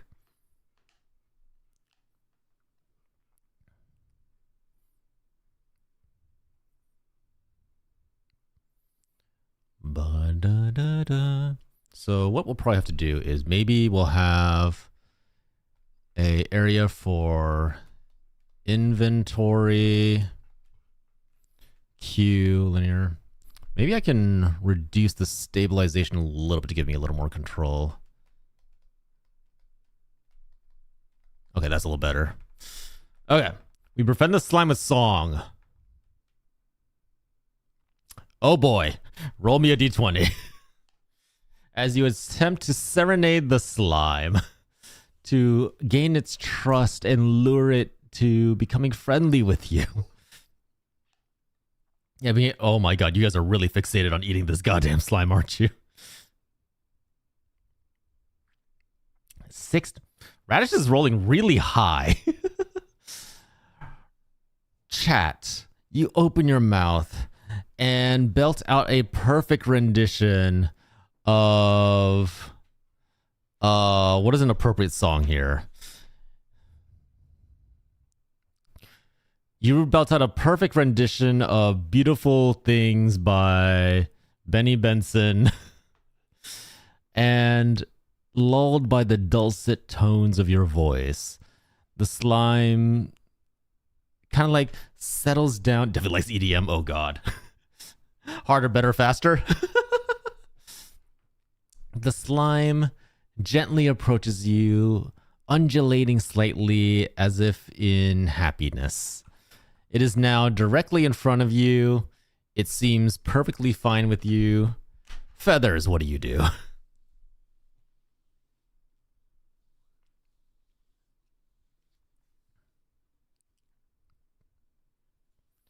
Dun, dun, dun, dun, dun, dun, dun, dun, dun.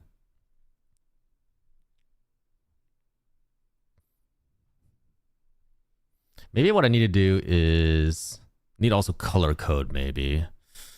So color code the areas that I want to show off as text. Try and pet it again. Oh boy. Sure, give me another d20 as you attempt to pet the slime again.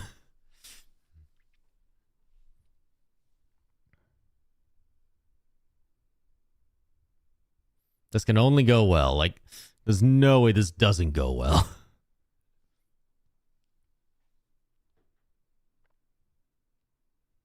Okay, maybe, hold on. Do I need to check my stream elements coding for this? Hold on. These rolls have been weirdly low. You know what? I'm going to check the rolls. Check rolls. Because, damn, y'all been rolling really bad tonight. With a 2, you place your hand on the slime. And you feel a bubbling as your hand is devoured by the slime. Not by its own intention. It looks as surprised as you are. As your hand disappears to the wrist and is just absorbed into the slime and burns away in whatever acidic form makes it up. You are now minus a hand. Hold on, I should probably draw this to show that you have hands. And then shoes for feet. All right. With no hand. Radishes, what would you like to do? You just tried to pet this slime and it caused your hand to dissolve. Oh shit, let me close the door.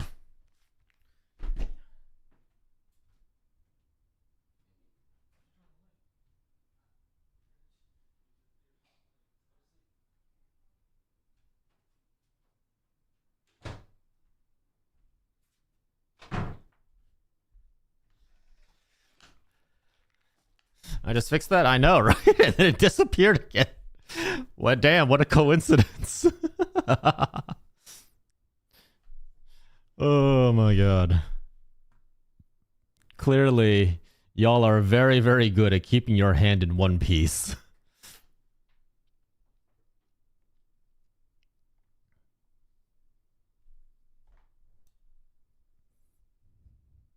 This is going to be different. All right.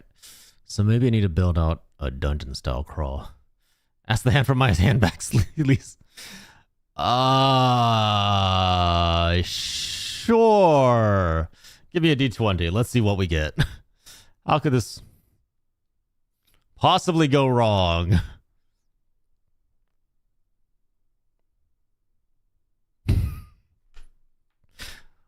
With a 5. The slime jumps up, attaches itself to your arm, and forever fused, a horrific fusion of man and slime. You walk off into the sunset, forever changed, a new being.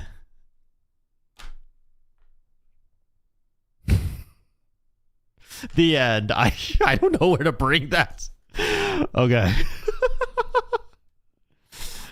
Okay. So I would say so far with the system that we're currently trying, definitely need a more linear system. So we definitely still want to allow some creative freedom, but I think giving you guys too much creative freedom is a little dangerous. In all honesty, now we go search for the One Piece. Yeah, pretty much. Hey, and 18, you know what? You join Luffy and the other Straw Hats as traveling together. You all head out into the distant horizon to unlock the One Piece. All right. So here's my thoughts so far. Let's have...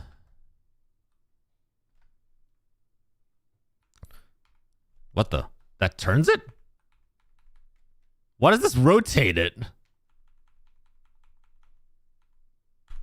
Okay. So we didn't do we didn't do that right. You know what?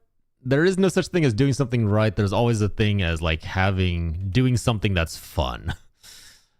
So here's my idea. We'll have the whoops. I just don't like the RNG of your dice. I'm not gonna lie, you guys were kind of getting fucked over by the dice. Let me check the coding on that really fast, because I think that's just a random number generator. Stream elements. Avert your eyes for a second. Let's check on this, because I'm pretty sure it's just a random number generator. Okay, let's see.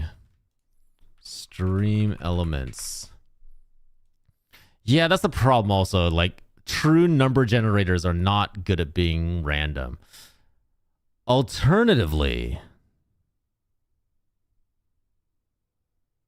what I can do is I can set up a hand cam with physical dice. But I feel like part of the fun...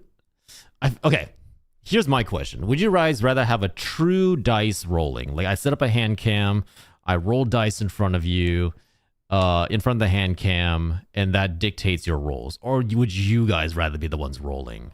I feel like you guys would rather prefer being the ones to roll, though. But I could be wrong on that. Let's see. My D20... command, because you're pretty dice, don't you? I have some really good dice. Yes, yeah, it's just a random number between 1 and 20. I don't know why it keeps screwing you guys over. That's so random. But yes, hypothetically, I could be the one rolling dice. Yes, that is absolutely something that we can try, but I would assume people want to roll for themselves, but maybe I'm wrong about that. Maybe people would just want to see dice roll, period. We can try both ways. Maybe I can have a hand cam set up. All right, so set up a... Whoops. Set up a hand cam to have as an alternative for people who don't want to use the random number generator. I mean, I have a brand new dice tower. I could probably show that off as well. All right, so maybe on this side, we'll have the inventory here. And then probably what I would do is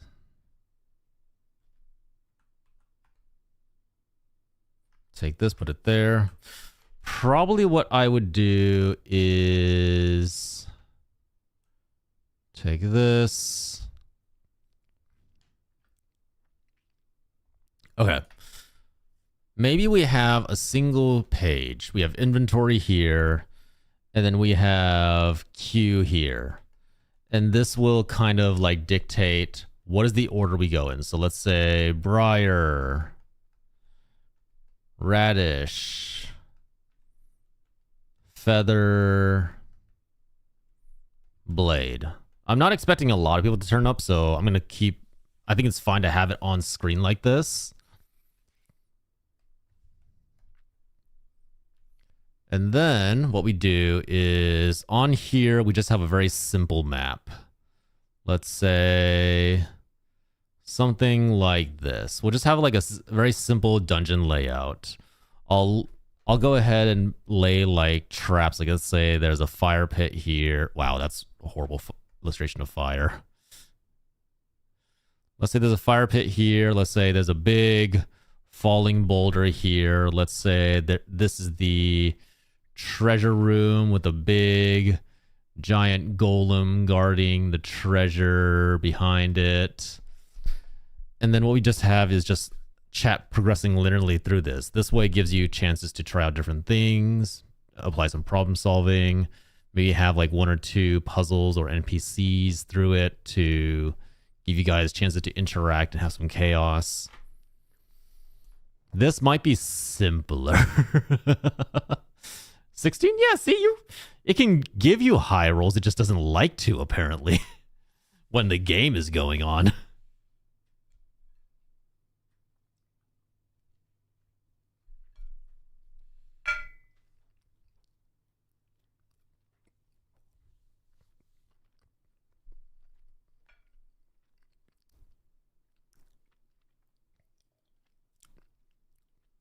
Hold on, I'll be right back. Ugh.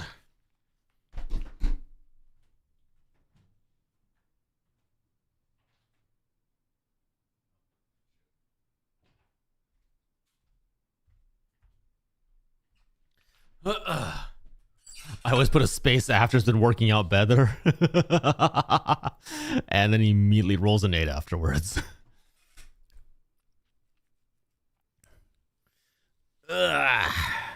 Yeah, I mean, it's a random number, right? Like it's going to be randomized no matter what. I think, Jesus. Really likes those nat 1s. There hasn't been a single nat 20. Meanwhile, there's been like 5 nat 1s. All right, so let me think about this. The game does kind of rely...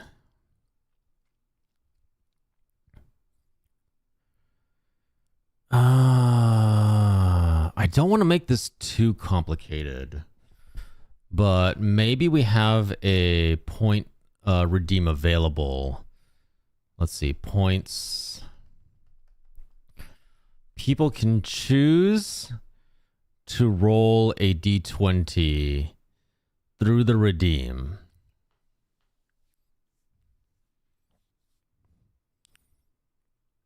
And they can also choose to specify a random action. So if we just used our good rolls, yeah, pretty much.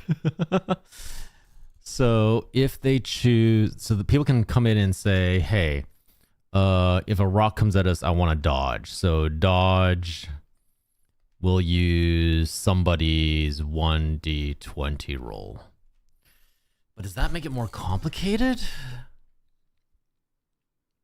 I don't know. There's a lot of different considerations I have to figure out with this system, and I don't know how well this is gonna go. I'm also wondering if it's a bad idea to rely on a single person. Is there a bathroom around? IRL or in-game?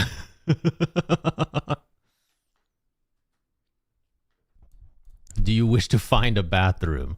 I'd say with an 18, yeah, you definitely find a bathroom. Did you ever get a sandwich? You know, I did. I got a sandwich with a 14. I would say you guys get like a nice simple ham and cheese sandwich. No mayo, no mustard, no condiments whatsoever. Just ham and cheese.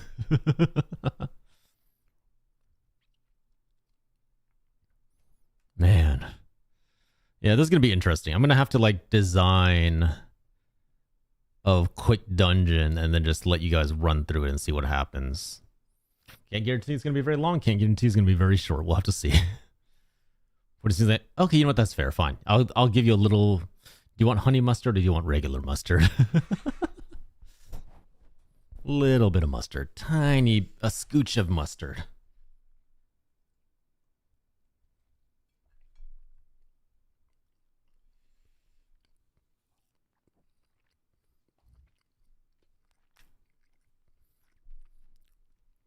With a 4, definitely all you get is just like with a 4 you get a jug of spoiled milk.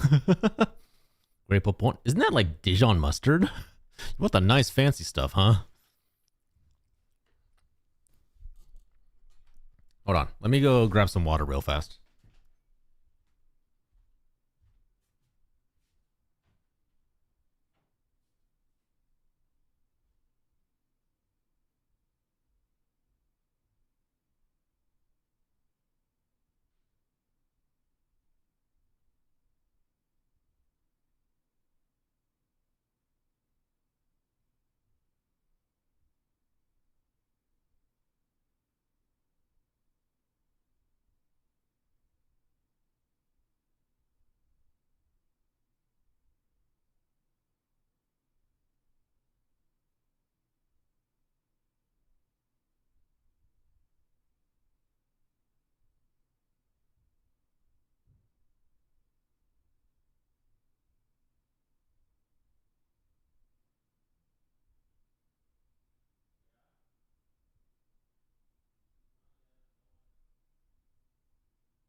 Now you get to eat tonight? No.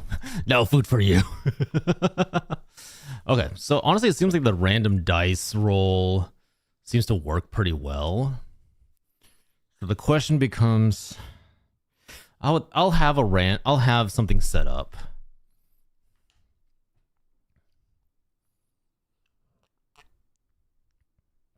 People can choose if they want to use the random dice generator or if they want to have me roll the dice, we'll say. And, I'm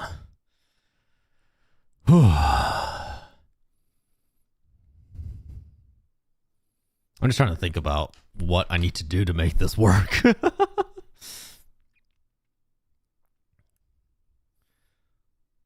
Will work be the worst this week? Are you just using the D20 as like a affirmative or negative answer? Using it like a magic 8-ball? No. An 18's good. That should mean that work will be not the worst this week, right? No. An 18's a higher number is generally a good thing. So that means work will be better this week. Right? That's how that works, totally. All right, so yeah, I think to keep this simple and to avoid causing too many areas where we just stumble over everything, I think keeping it simple. So maybe...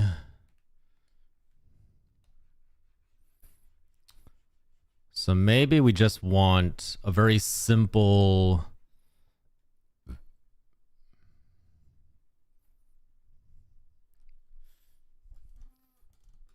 No, it's not. That's good too, you know? Yeah, framing that question in the negative? Oh, God.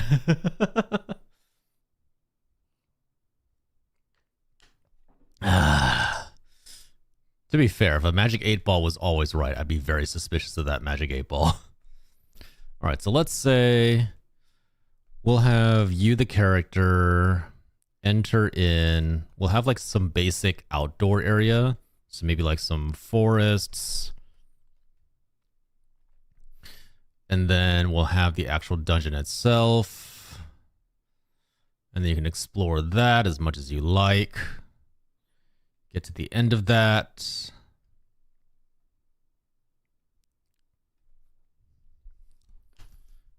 Is there RNG D20 always right? That would have been hilarious if it like gave you an affirmative answer. And then we can just do like a very simple... We can do a very simple dungeon crawl to see if it works. There are no aliens on Earth. All those conspiracy theories, out the window. They're not true. They're not accurate.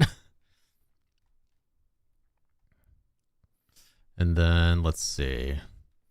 Probably have like some big bad boss monster over here.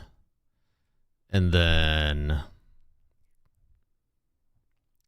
specific traps like this. Do we start off with 200 gold coins? Well, you know, if this is a dungeon run, the gold coins won't really help you.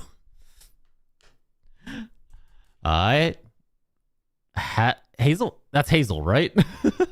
Hi, Hazel. How are you?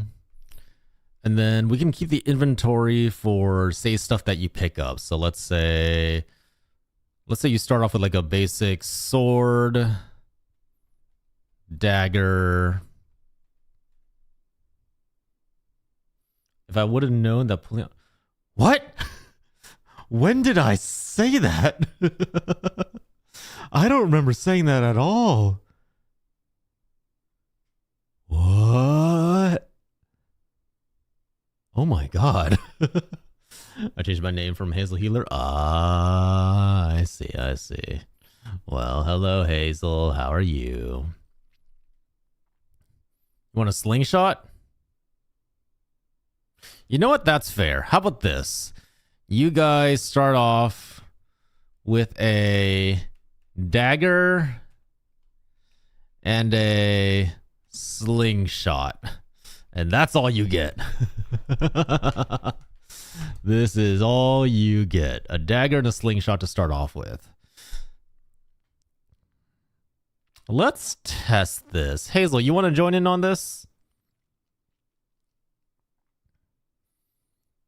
You want to be another additional element to the chaos?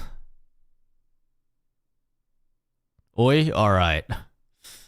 Radishes and feathers, are you both still in on this? Want to do another quick test? I'll say we'll probably just test like the outside area and then see how that feels. Like the slingshot?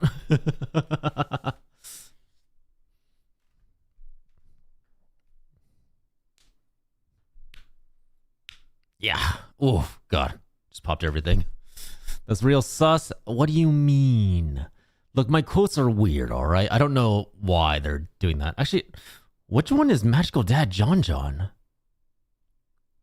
I think I'll set this one out. All right, that's fair. That's the other issue. I have to have a method in place for if people either don't want to participate or we don't have enough people in chat to do this. It was me too. No, 19 might be an answer of like, hey, you shouldn't sit this out. It always depends, right? Okay, so let's say Hazel's in this. Radishes, are you in this as well, or do you want to sit this one out as well? I guess technically I could also participate in running the story, but then that doesn't feel... That doesn't quite feel like it's gonna move along smoothly. Let the dice... Oh my god. You've just turned into like letting the dice decide everything. 7. Do you wish to participate? Does that 7 mean that you're going to participate, or does it mean you're going to sit this one out?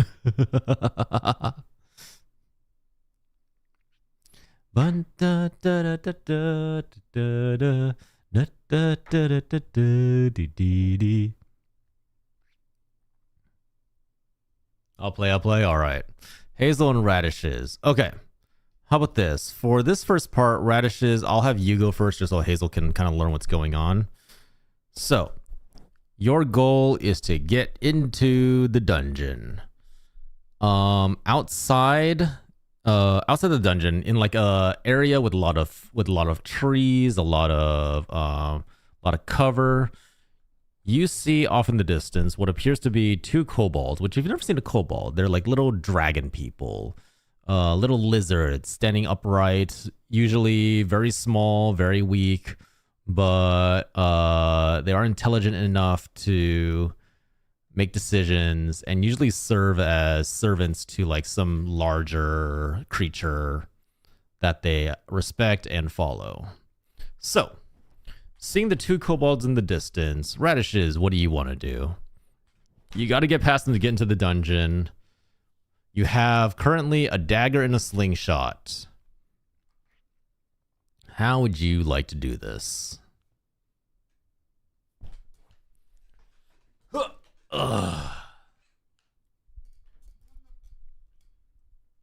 Move the world. Bum, ba, da, da, da, da, da, da. Snooze this for now. Also, I have to play Palia for new stuffs. Ah, yeah, that makes sense. Wait, isn't Starry streaming Palia? You could probably join her. Or is she doing V Rising today? I'm not sure. One or the other. I'll distract them by slingshotting a tree in a weird direction. All right, fair enough. Go ahead and roll a d20 for me, Radishes. And then Hazel, get ready. You're up next. So, chat fires off using their slingshot. They fire off a rock into a random tree.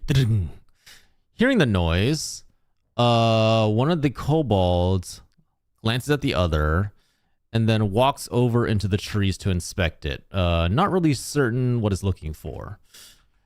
That leaves just one more kobold there. Hazel. Now you have your slingshot, you have your dagger. There's still a kobold standing in front of the entrance.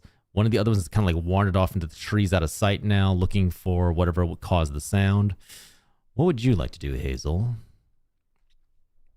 How do you want to solve this situation?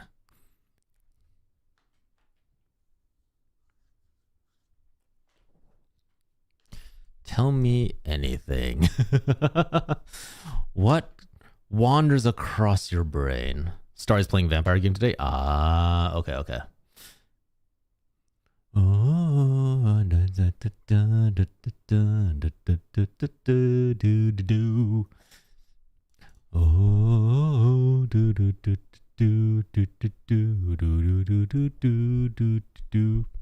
she said, "Oh, hi, nice to meet you." I'd like to try and intimidate the other kobold with the dagger. You know what? That's fair. All right, so whipping out your knife, you walk up. Seeing you approaching, the kobold squeaks, starts like scrabbling for its spear to try and defend itself. But you very, very quickly walk up. Go ahead and roll a d20 for me, Hazel. As you stand at the ready, your blade menacing the kobold. The kobold's like trying to like scrabble in the dirt, trying to like get further away from you. With a 5, the kobold goes, it dashes at you with the spear. I'll say you were so wrapped up in trying to like look scary and mean, you bring your dagger up too slowly, and the spear actually kind of like catches you in the side, leaving like a thin furrow, leaving a thin furrow as a wound. Radishes, now you're facing off against a kobold with a spear. You don't know where its friend is, but what would you like to do? Currently, the kobold's like kind of like messing with the spear, and like, stay away, stay away, stay back, you, no touch you. Oh, now you want to join in, Feather? Now you want to jump in, Feathers? Well, let's let Radishes go first, and then we'll let Feathers jump in if they so wish to. No? All right, all right.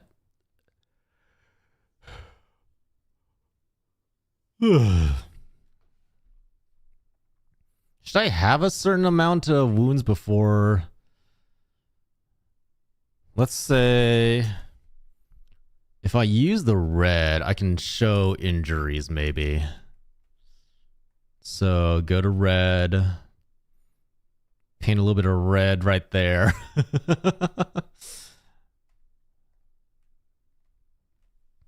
Give us like 20 clip. No, so here's the problem, right? If I give you guys HP, that means you can die. And if you die, things are not gonna go well for you. Things are not gonna go well. Because then we have to just kind of end the stream there, right? Because if you die, that's over. I think rather, the way we do it is wounds might cause like penalties. Like if you decide to do something, maybe a wound acts up. Alternatively, if you get like a good item for something, maybe that gives you a bonus. We try to get behind him and hold him hostage with a the first nat 20 of the night. Let's go. All right. Radishes, you dodge beautifully, gracefully as the kobold comes running in, spear upraised. You quickly shift around behind it, and using your dagger, you knock away its spear, disarming it, and then put it in like a full Nelson, holding it hostage. All right. You have the kobold currently in your grasp. It can't do anything. It's like fully immobilized. Feathers, what do you want? I'm sorry. Hazel, what do you want to do?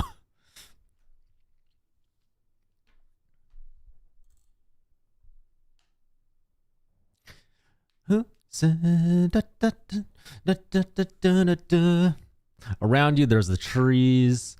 Let's say there's like probably a small... Let's say there's a small pond right over here.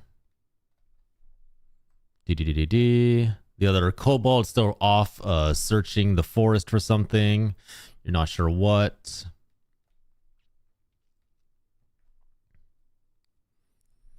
Hazel, you have a little bit of a wound on your side, but you currently have your prey in your grasp. What do you want to do? I'll chuck the kobold out and take its spear. All right, fair enough. And the 18, absolutely. You switch your grasp from a full Nelson into a chokehold, and you hear the kobold like as it like just faints. Letting it slide softly to the ground. You pick up its spear and add it to your inventory. Now you have a spear. And the way into the dungeon is now open. Moving forward, you, with a new weapon and a small wound in your side, move into the dungeon for the first time. Okay. Yeah. I think if I give you guys a linear objective, I think it's a lot smoother than if I try to have you guys go like, hey, here's the city. What do you want to do in the city? Okay. So we'll create a linear style dungeon, and we'll see how that does for us. I'll probably do some stuff like Fog of War to like cover the area that shouldn't be seen, and we'll play it out and see how it goes. Yeah, I think the system might work. No, bad feathers, bad feathers.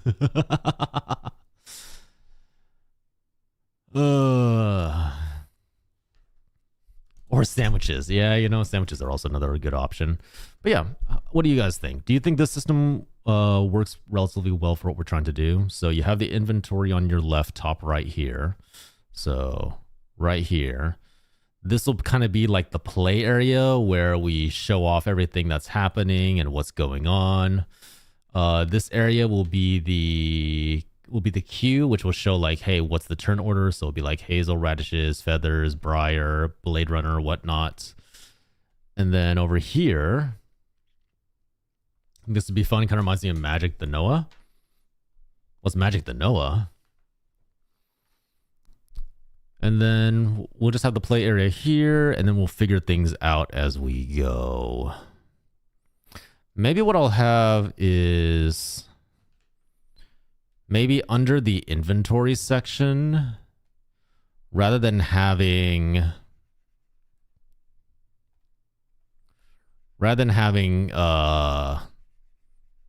additional text, maybe what I'll do is I'll have like a stick figure that represents you guys, so we can also kind of see like, what do you have equipped? What do you have on you? So you have like your body here. You have a spear.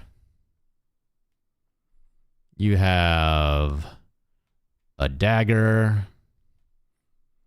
You have your slingshot. Shoes. And then probably like clothing, we'll say. That might get too complicated. We'll see. I call getting Vaporeon. Oh my god.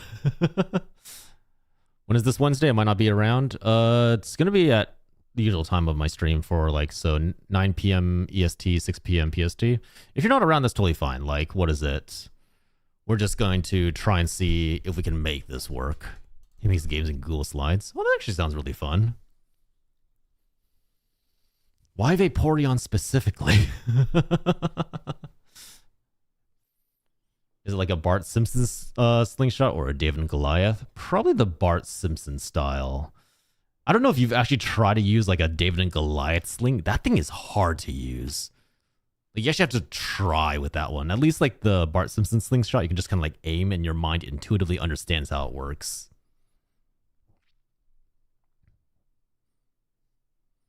It's a little thing from Magic the Noah games. Hard to use, but deadly as fuck. Yeah, I mean, all weapons are dangerous if you use the right ammunition and the right kind of tools. Absolutely, yeah. Okay, ad break's gonna be in another 30 seconds. In all honesty, there's a part of me that wants to end the stream kind of early just so that I can get more time to set this up. Let's see. I have tomorrow. Well, I can use tomorrow to set it up. I got a lot of time tomorrow. Just need to finish up some stuff for work, and then I can get all this set up.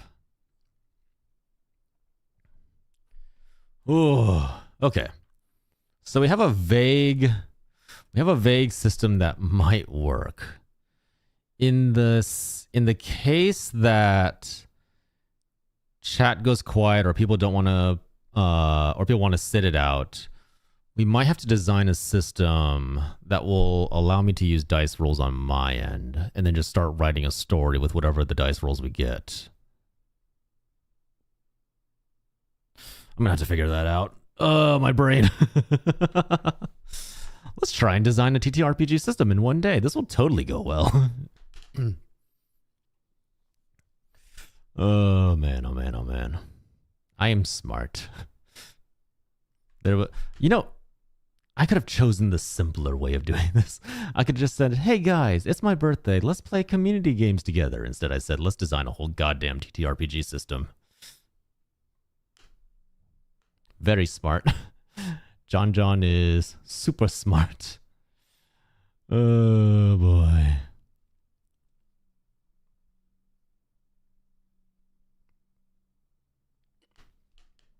Okay. So let's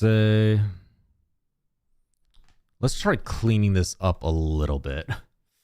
Birthday or Gemini? Yeah. I don't know what that means. I just know that Gemini is like is one of the, what do you call it, the zodiac signs, but I don't actually know what being a Gemini entails. Like, does that mean that I have a twin out there somewhere? Does that mean that I have like some special powers? What does being a Gemini mean? Let's see. Text inventory.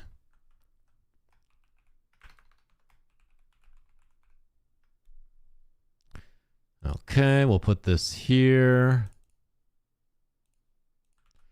Let's do underlined, bold.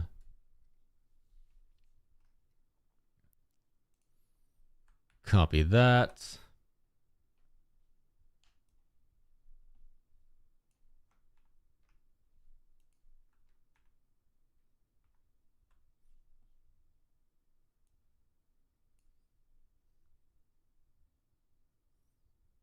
It got cut off.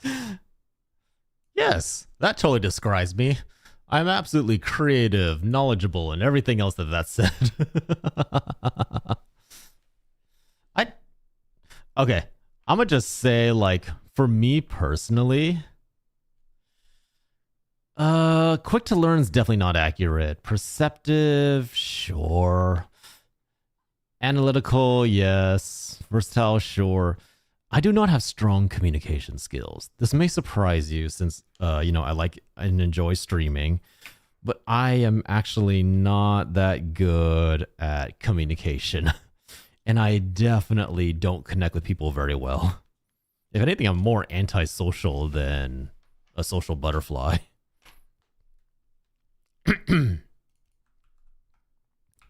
Q. Let's see. Turn order. Okay, so this will be for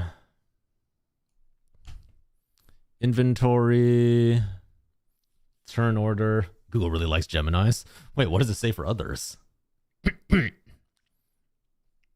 wouldn't surprise me if I feel like certain zodiac signs always get the like, you're beautiful, you're graceful, you are an amazing individual who stands above all others. And then other like zodiac signs will be like, you're shit, you're a monkey, you're dumb, you are ugly, your mother doesn't love you.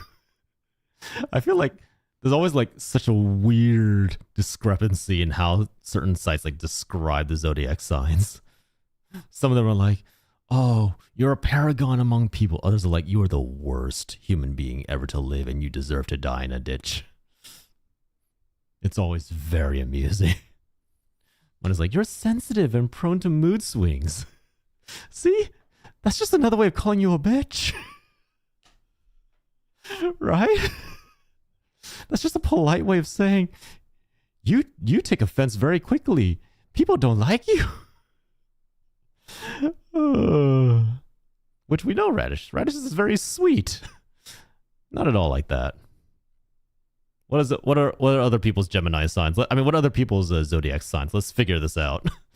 Do you get a compliment from Google or do you get something awful and nasty? Okay, let's see. So we have turn order here, inventory.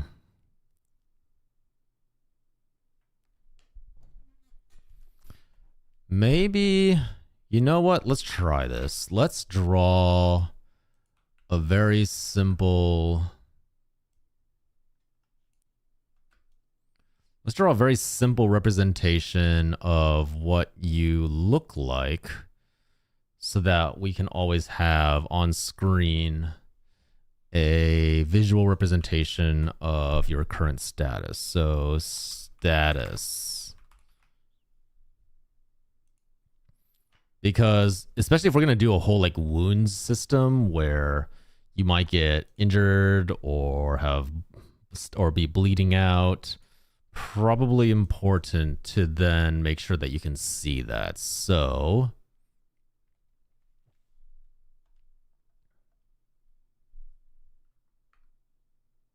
whoops. Okay, so we have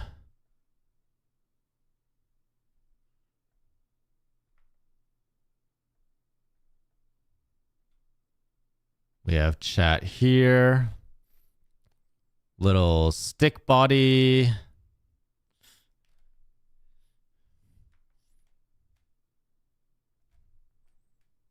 with little legs, arms,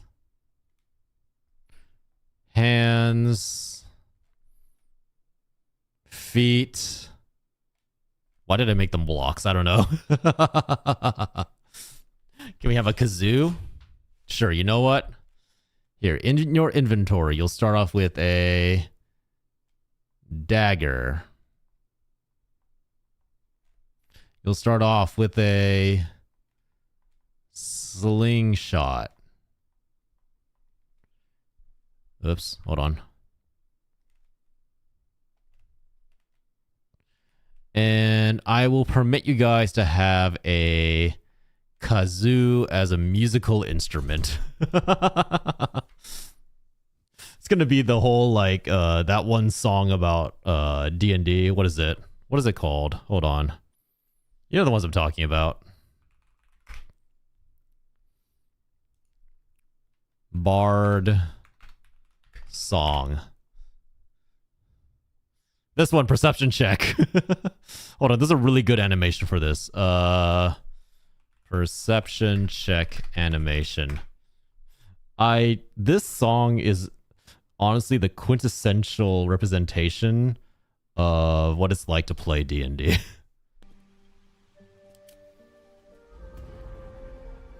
On the horizon of this forest path, you see a group of dark cloaked figures. Fucking love this. Yeah, that's... I'm not gonna lie, both Baldur's Gate 3 and Tom Cardy, like, captured what it's like to play a goddamn game. Alright, so you guys have a slingshot, you have a kazoo. What else should we let you start off with? Anything else do you think that would add to this chaos?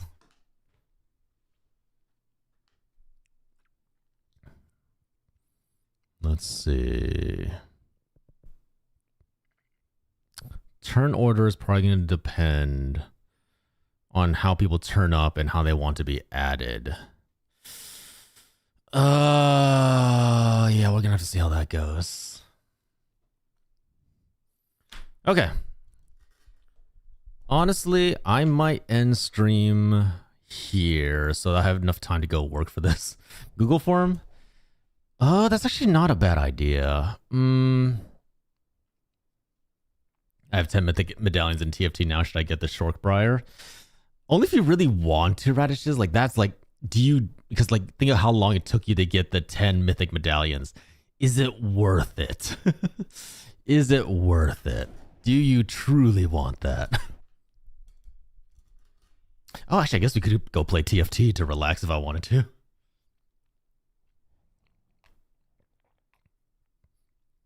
Also, how do you have 10 medallions? How did you get 10 medallions before I did? I'm pretty sure I've been playing TFT longer than you have, but how did you get 10 medallions already?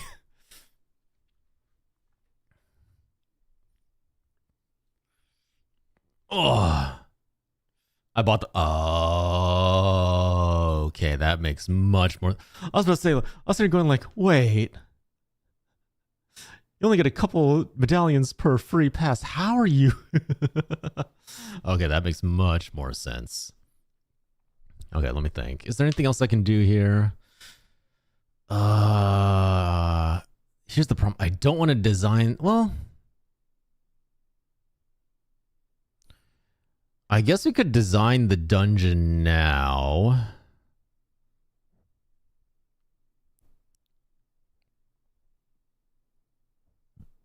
So in the inside. Technically speaking, we could design the dungeon's outline now just to save us some time down the road.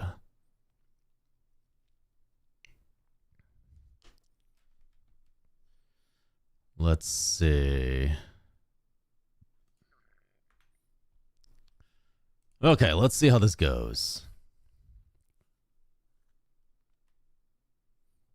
I need lines. Where are my lines?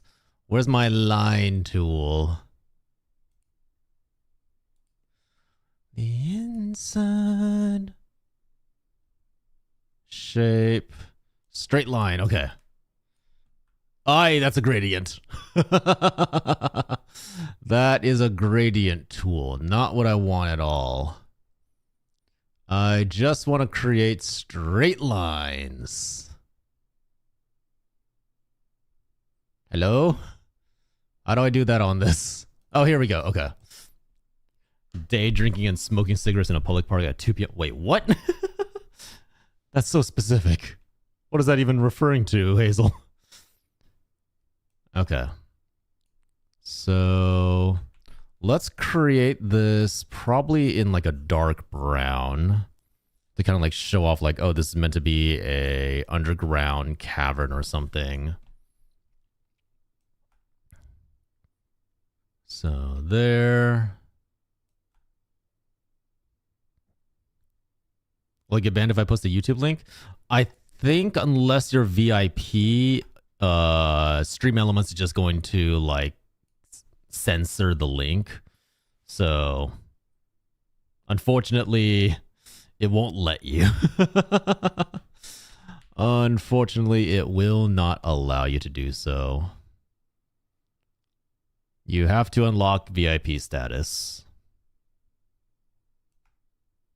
which I either give out arbitrarily for people I trust, or you can get it through the point redeems if you have enough points.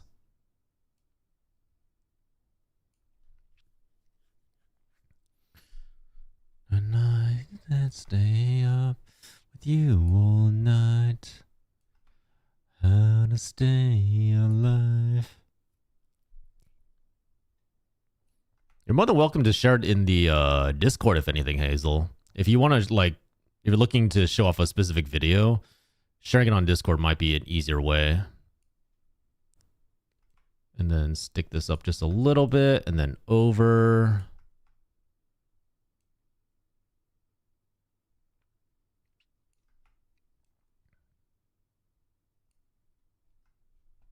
Let's erase up to here.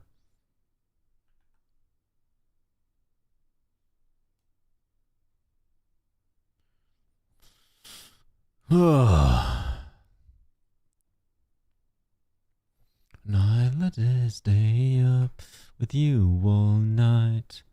I put it in memes because it used to be a meme. Oh yeah, there you go. There you go. Okay. So you guys will probably know that those of you who are here now will know the shape of the dungeon, but that should be fine. Because A, it's not like you're going to remember it, and then B, the dungeon itself is going to be super linear, so I'm not too worried about that. But I do want to give enough room to allow us to play out. Yeah, exactly. You'll forget it by the time Wednesday comes around. Where did I go wrong?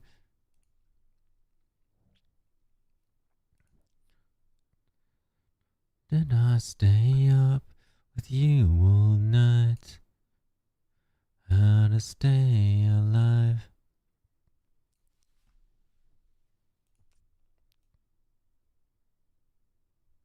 Whoops. Erased too much. All right. How to save a life. Grab this, go up. Grab this, go across. Grab this, go all the way down. Because we don't want to make the dungeon too complicated. I think actually adding like a little wiggly segment might be interesting. Just like this little section to really force the player into a bottleneck scenario.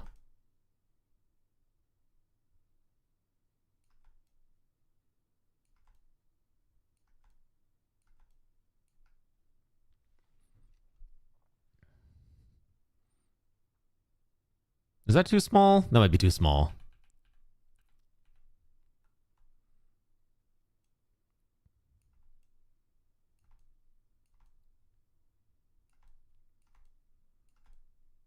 just to make the dungeon look a little interesting. Just like that. Okay. And then, let me think. Oh God, my neck. Everything just popped. Ow. Okay. And then I do want to leave enough area for you all to have some creative ability. Go down this way. Whoops.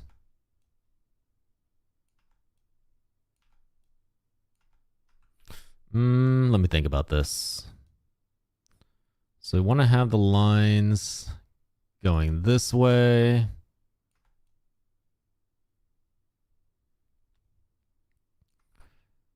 And then maybe just a straight line out to the entrance. Erase a little bit here, and this will be the outside area. So now we take our brush and whoops. And now we just need to create a little like mountain area. Just like this. I don't feel like I'm good enough at TFT to use Shorekeeper, right? Oh, like you don't know if you're going to see the animation enough from the executions? Honestly, if you like it and you enjoy the skin, what does it matter? In the end, it's just a collectible, and that's what's important, is to collect them all. So if you want to get it, Radishes, you get it. Don't let anybody hold you back. You ain't no quitter. Okay, and then we'll have little trees out here, scattered around.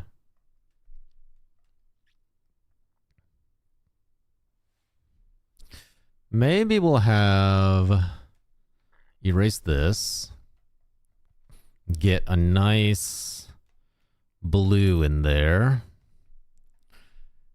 and we'll have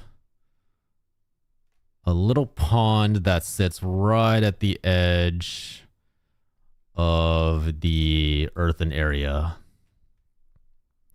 And then just illustrate that with some quick lines.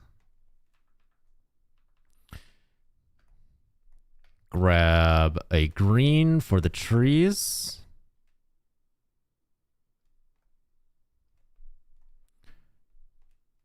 One, two, three, four, five. Hold on. Probably a little bigger than that. 1, 2, 3, 4, 5.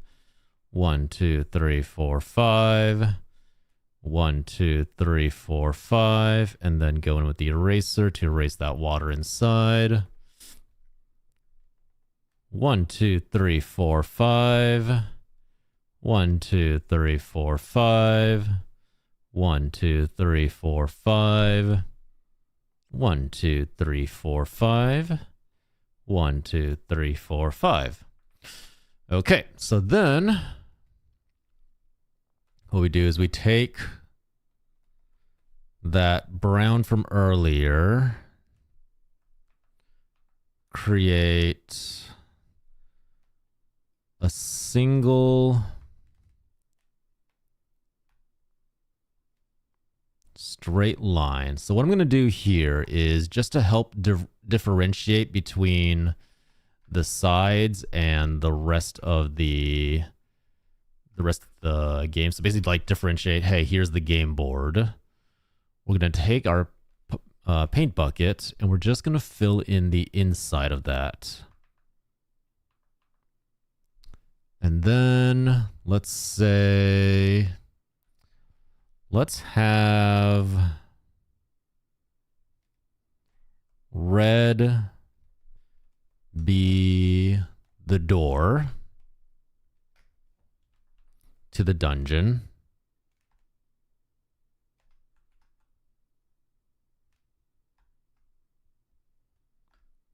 And then we'll have line there. Oops.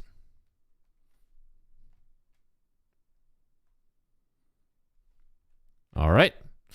That will be the door to the dungeon.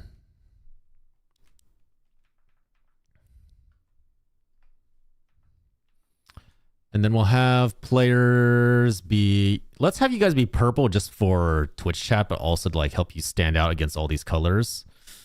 So... let's put you on your own layer.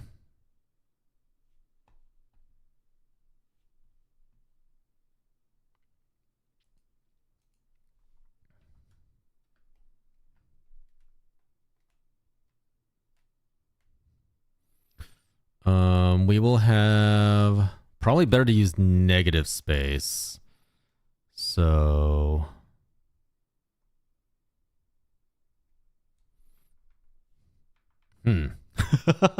what does the Twitch logo look like? I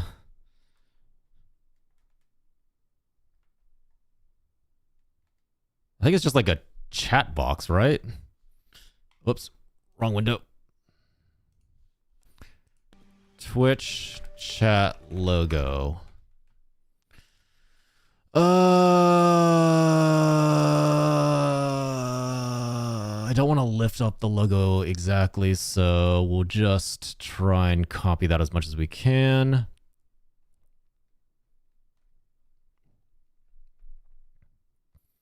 Create a box. This.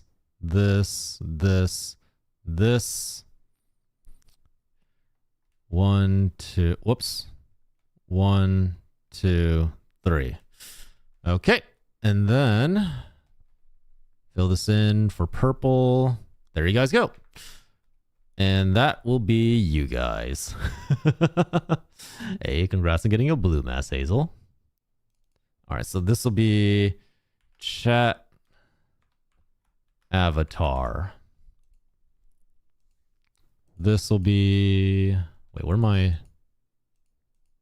where did I draw this? Oh, I put that there. Okay. Okay, this will be written elements. This will be map. I should probably put the map at the very bottom. Okay.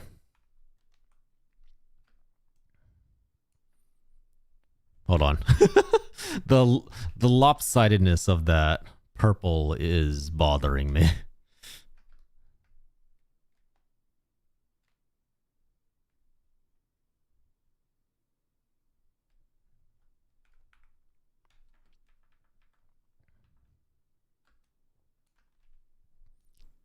All right, put that on top.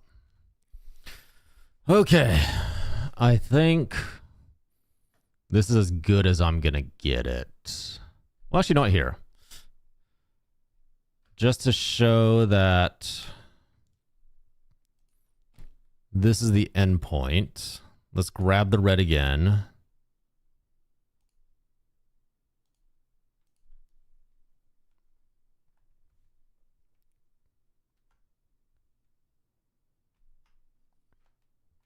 Put here. Grab this. All right. There. Okay. So that will be the inner sanctum, which is where you guys are trying to get to. I'm going to have to figure out how exactly I'm going to do fog of war for this. Because I got to hide everything. Maybe if I just...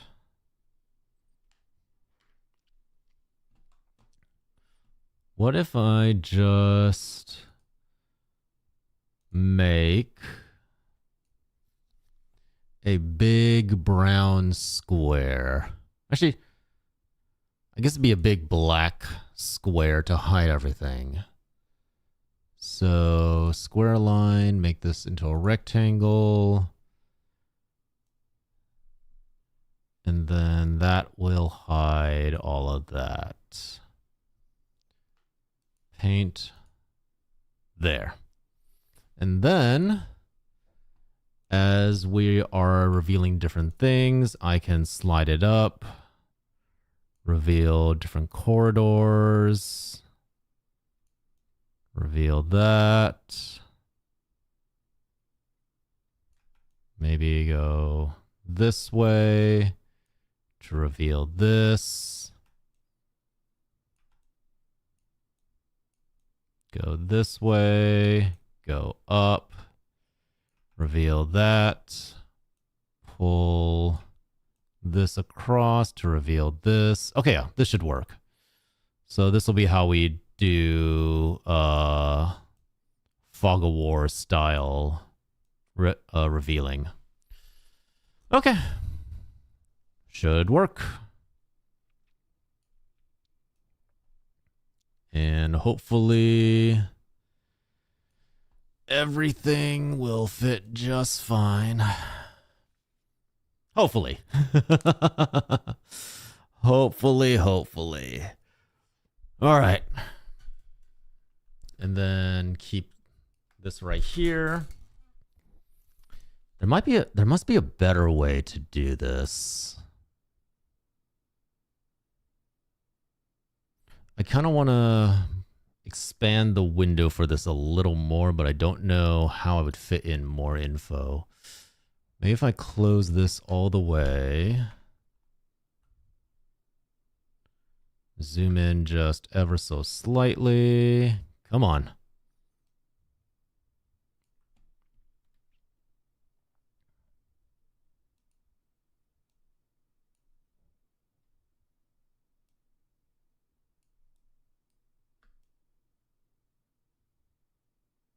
There we go. All right. That's probably the best I can make it. Okay. I will set this up and figure out how to draw and illustrate all this at some point. Why am I creating so much work for myself? I don't know what possessed me to wake up and just go, you know what? Let me give myself more work for my birthday.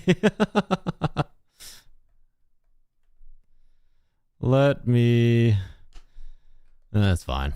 I've been wanting to do something like this for a while, so hopefully it all works out and nothing will go wrong. Ideally. Everything goes well. We have a smooth little one-shot. And then if it all goes well, we'll have a system in place for... God damn it, I drew those on the wrong layer. If everything goes well, we'll have a system that we can use for future sessions and try it out, see how it goes, maybe modify it as we play it out, figure out how things work. If I had any coding skills, I would try to put together like a little Twitch plugin to allow people to roll within the Twitch plugin, similar to what Baldur's Gate has. I don't think I have that technical know-how or even the slightest foggiest idea of how to begin doing that. So, gonna have to shelve that idea for now.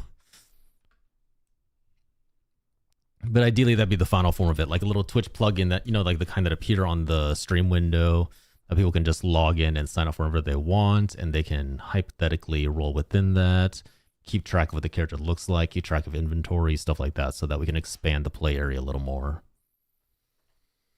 Okay.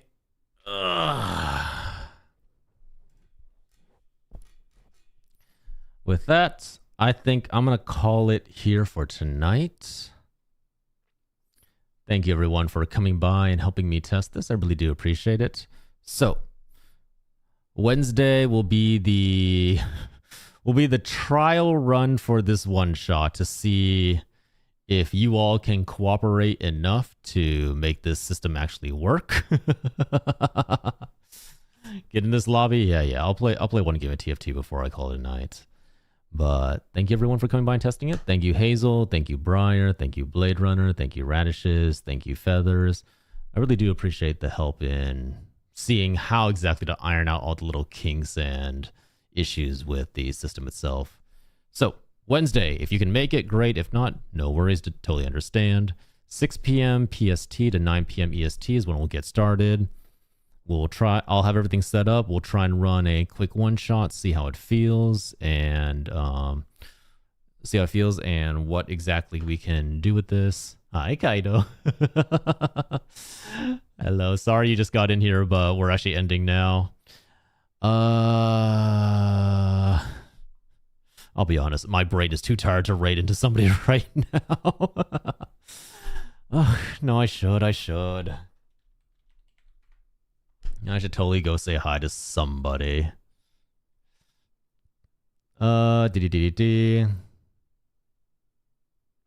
You know what? I'm just gonna send you guys to Starry.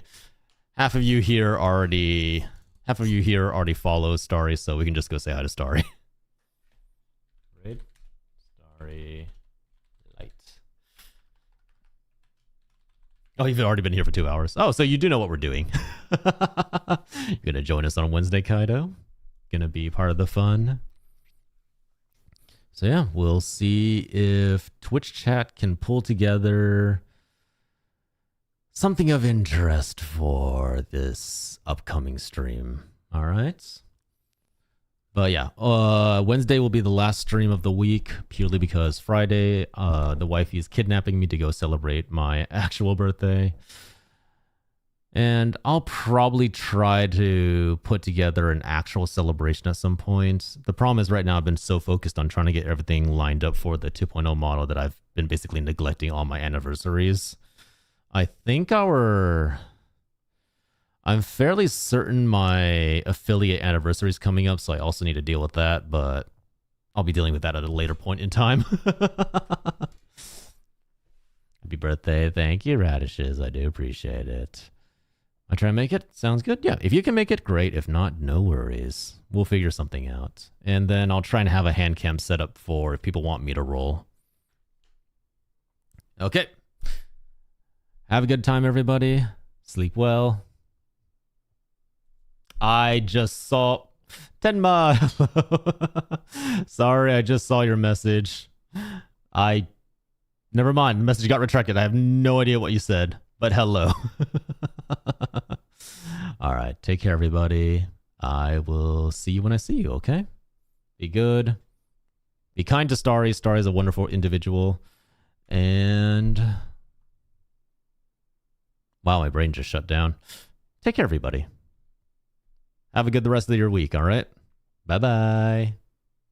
Oh, yeah. Raid message. I need to do that. There you go. Raid message or copy of Radish's raid messages, whichever one you want. All right. Bye-bye.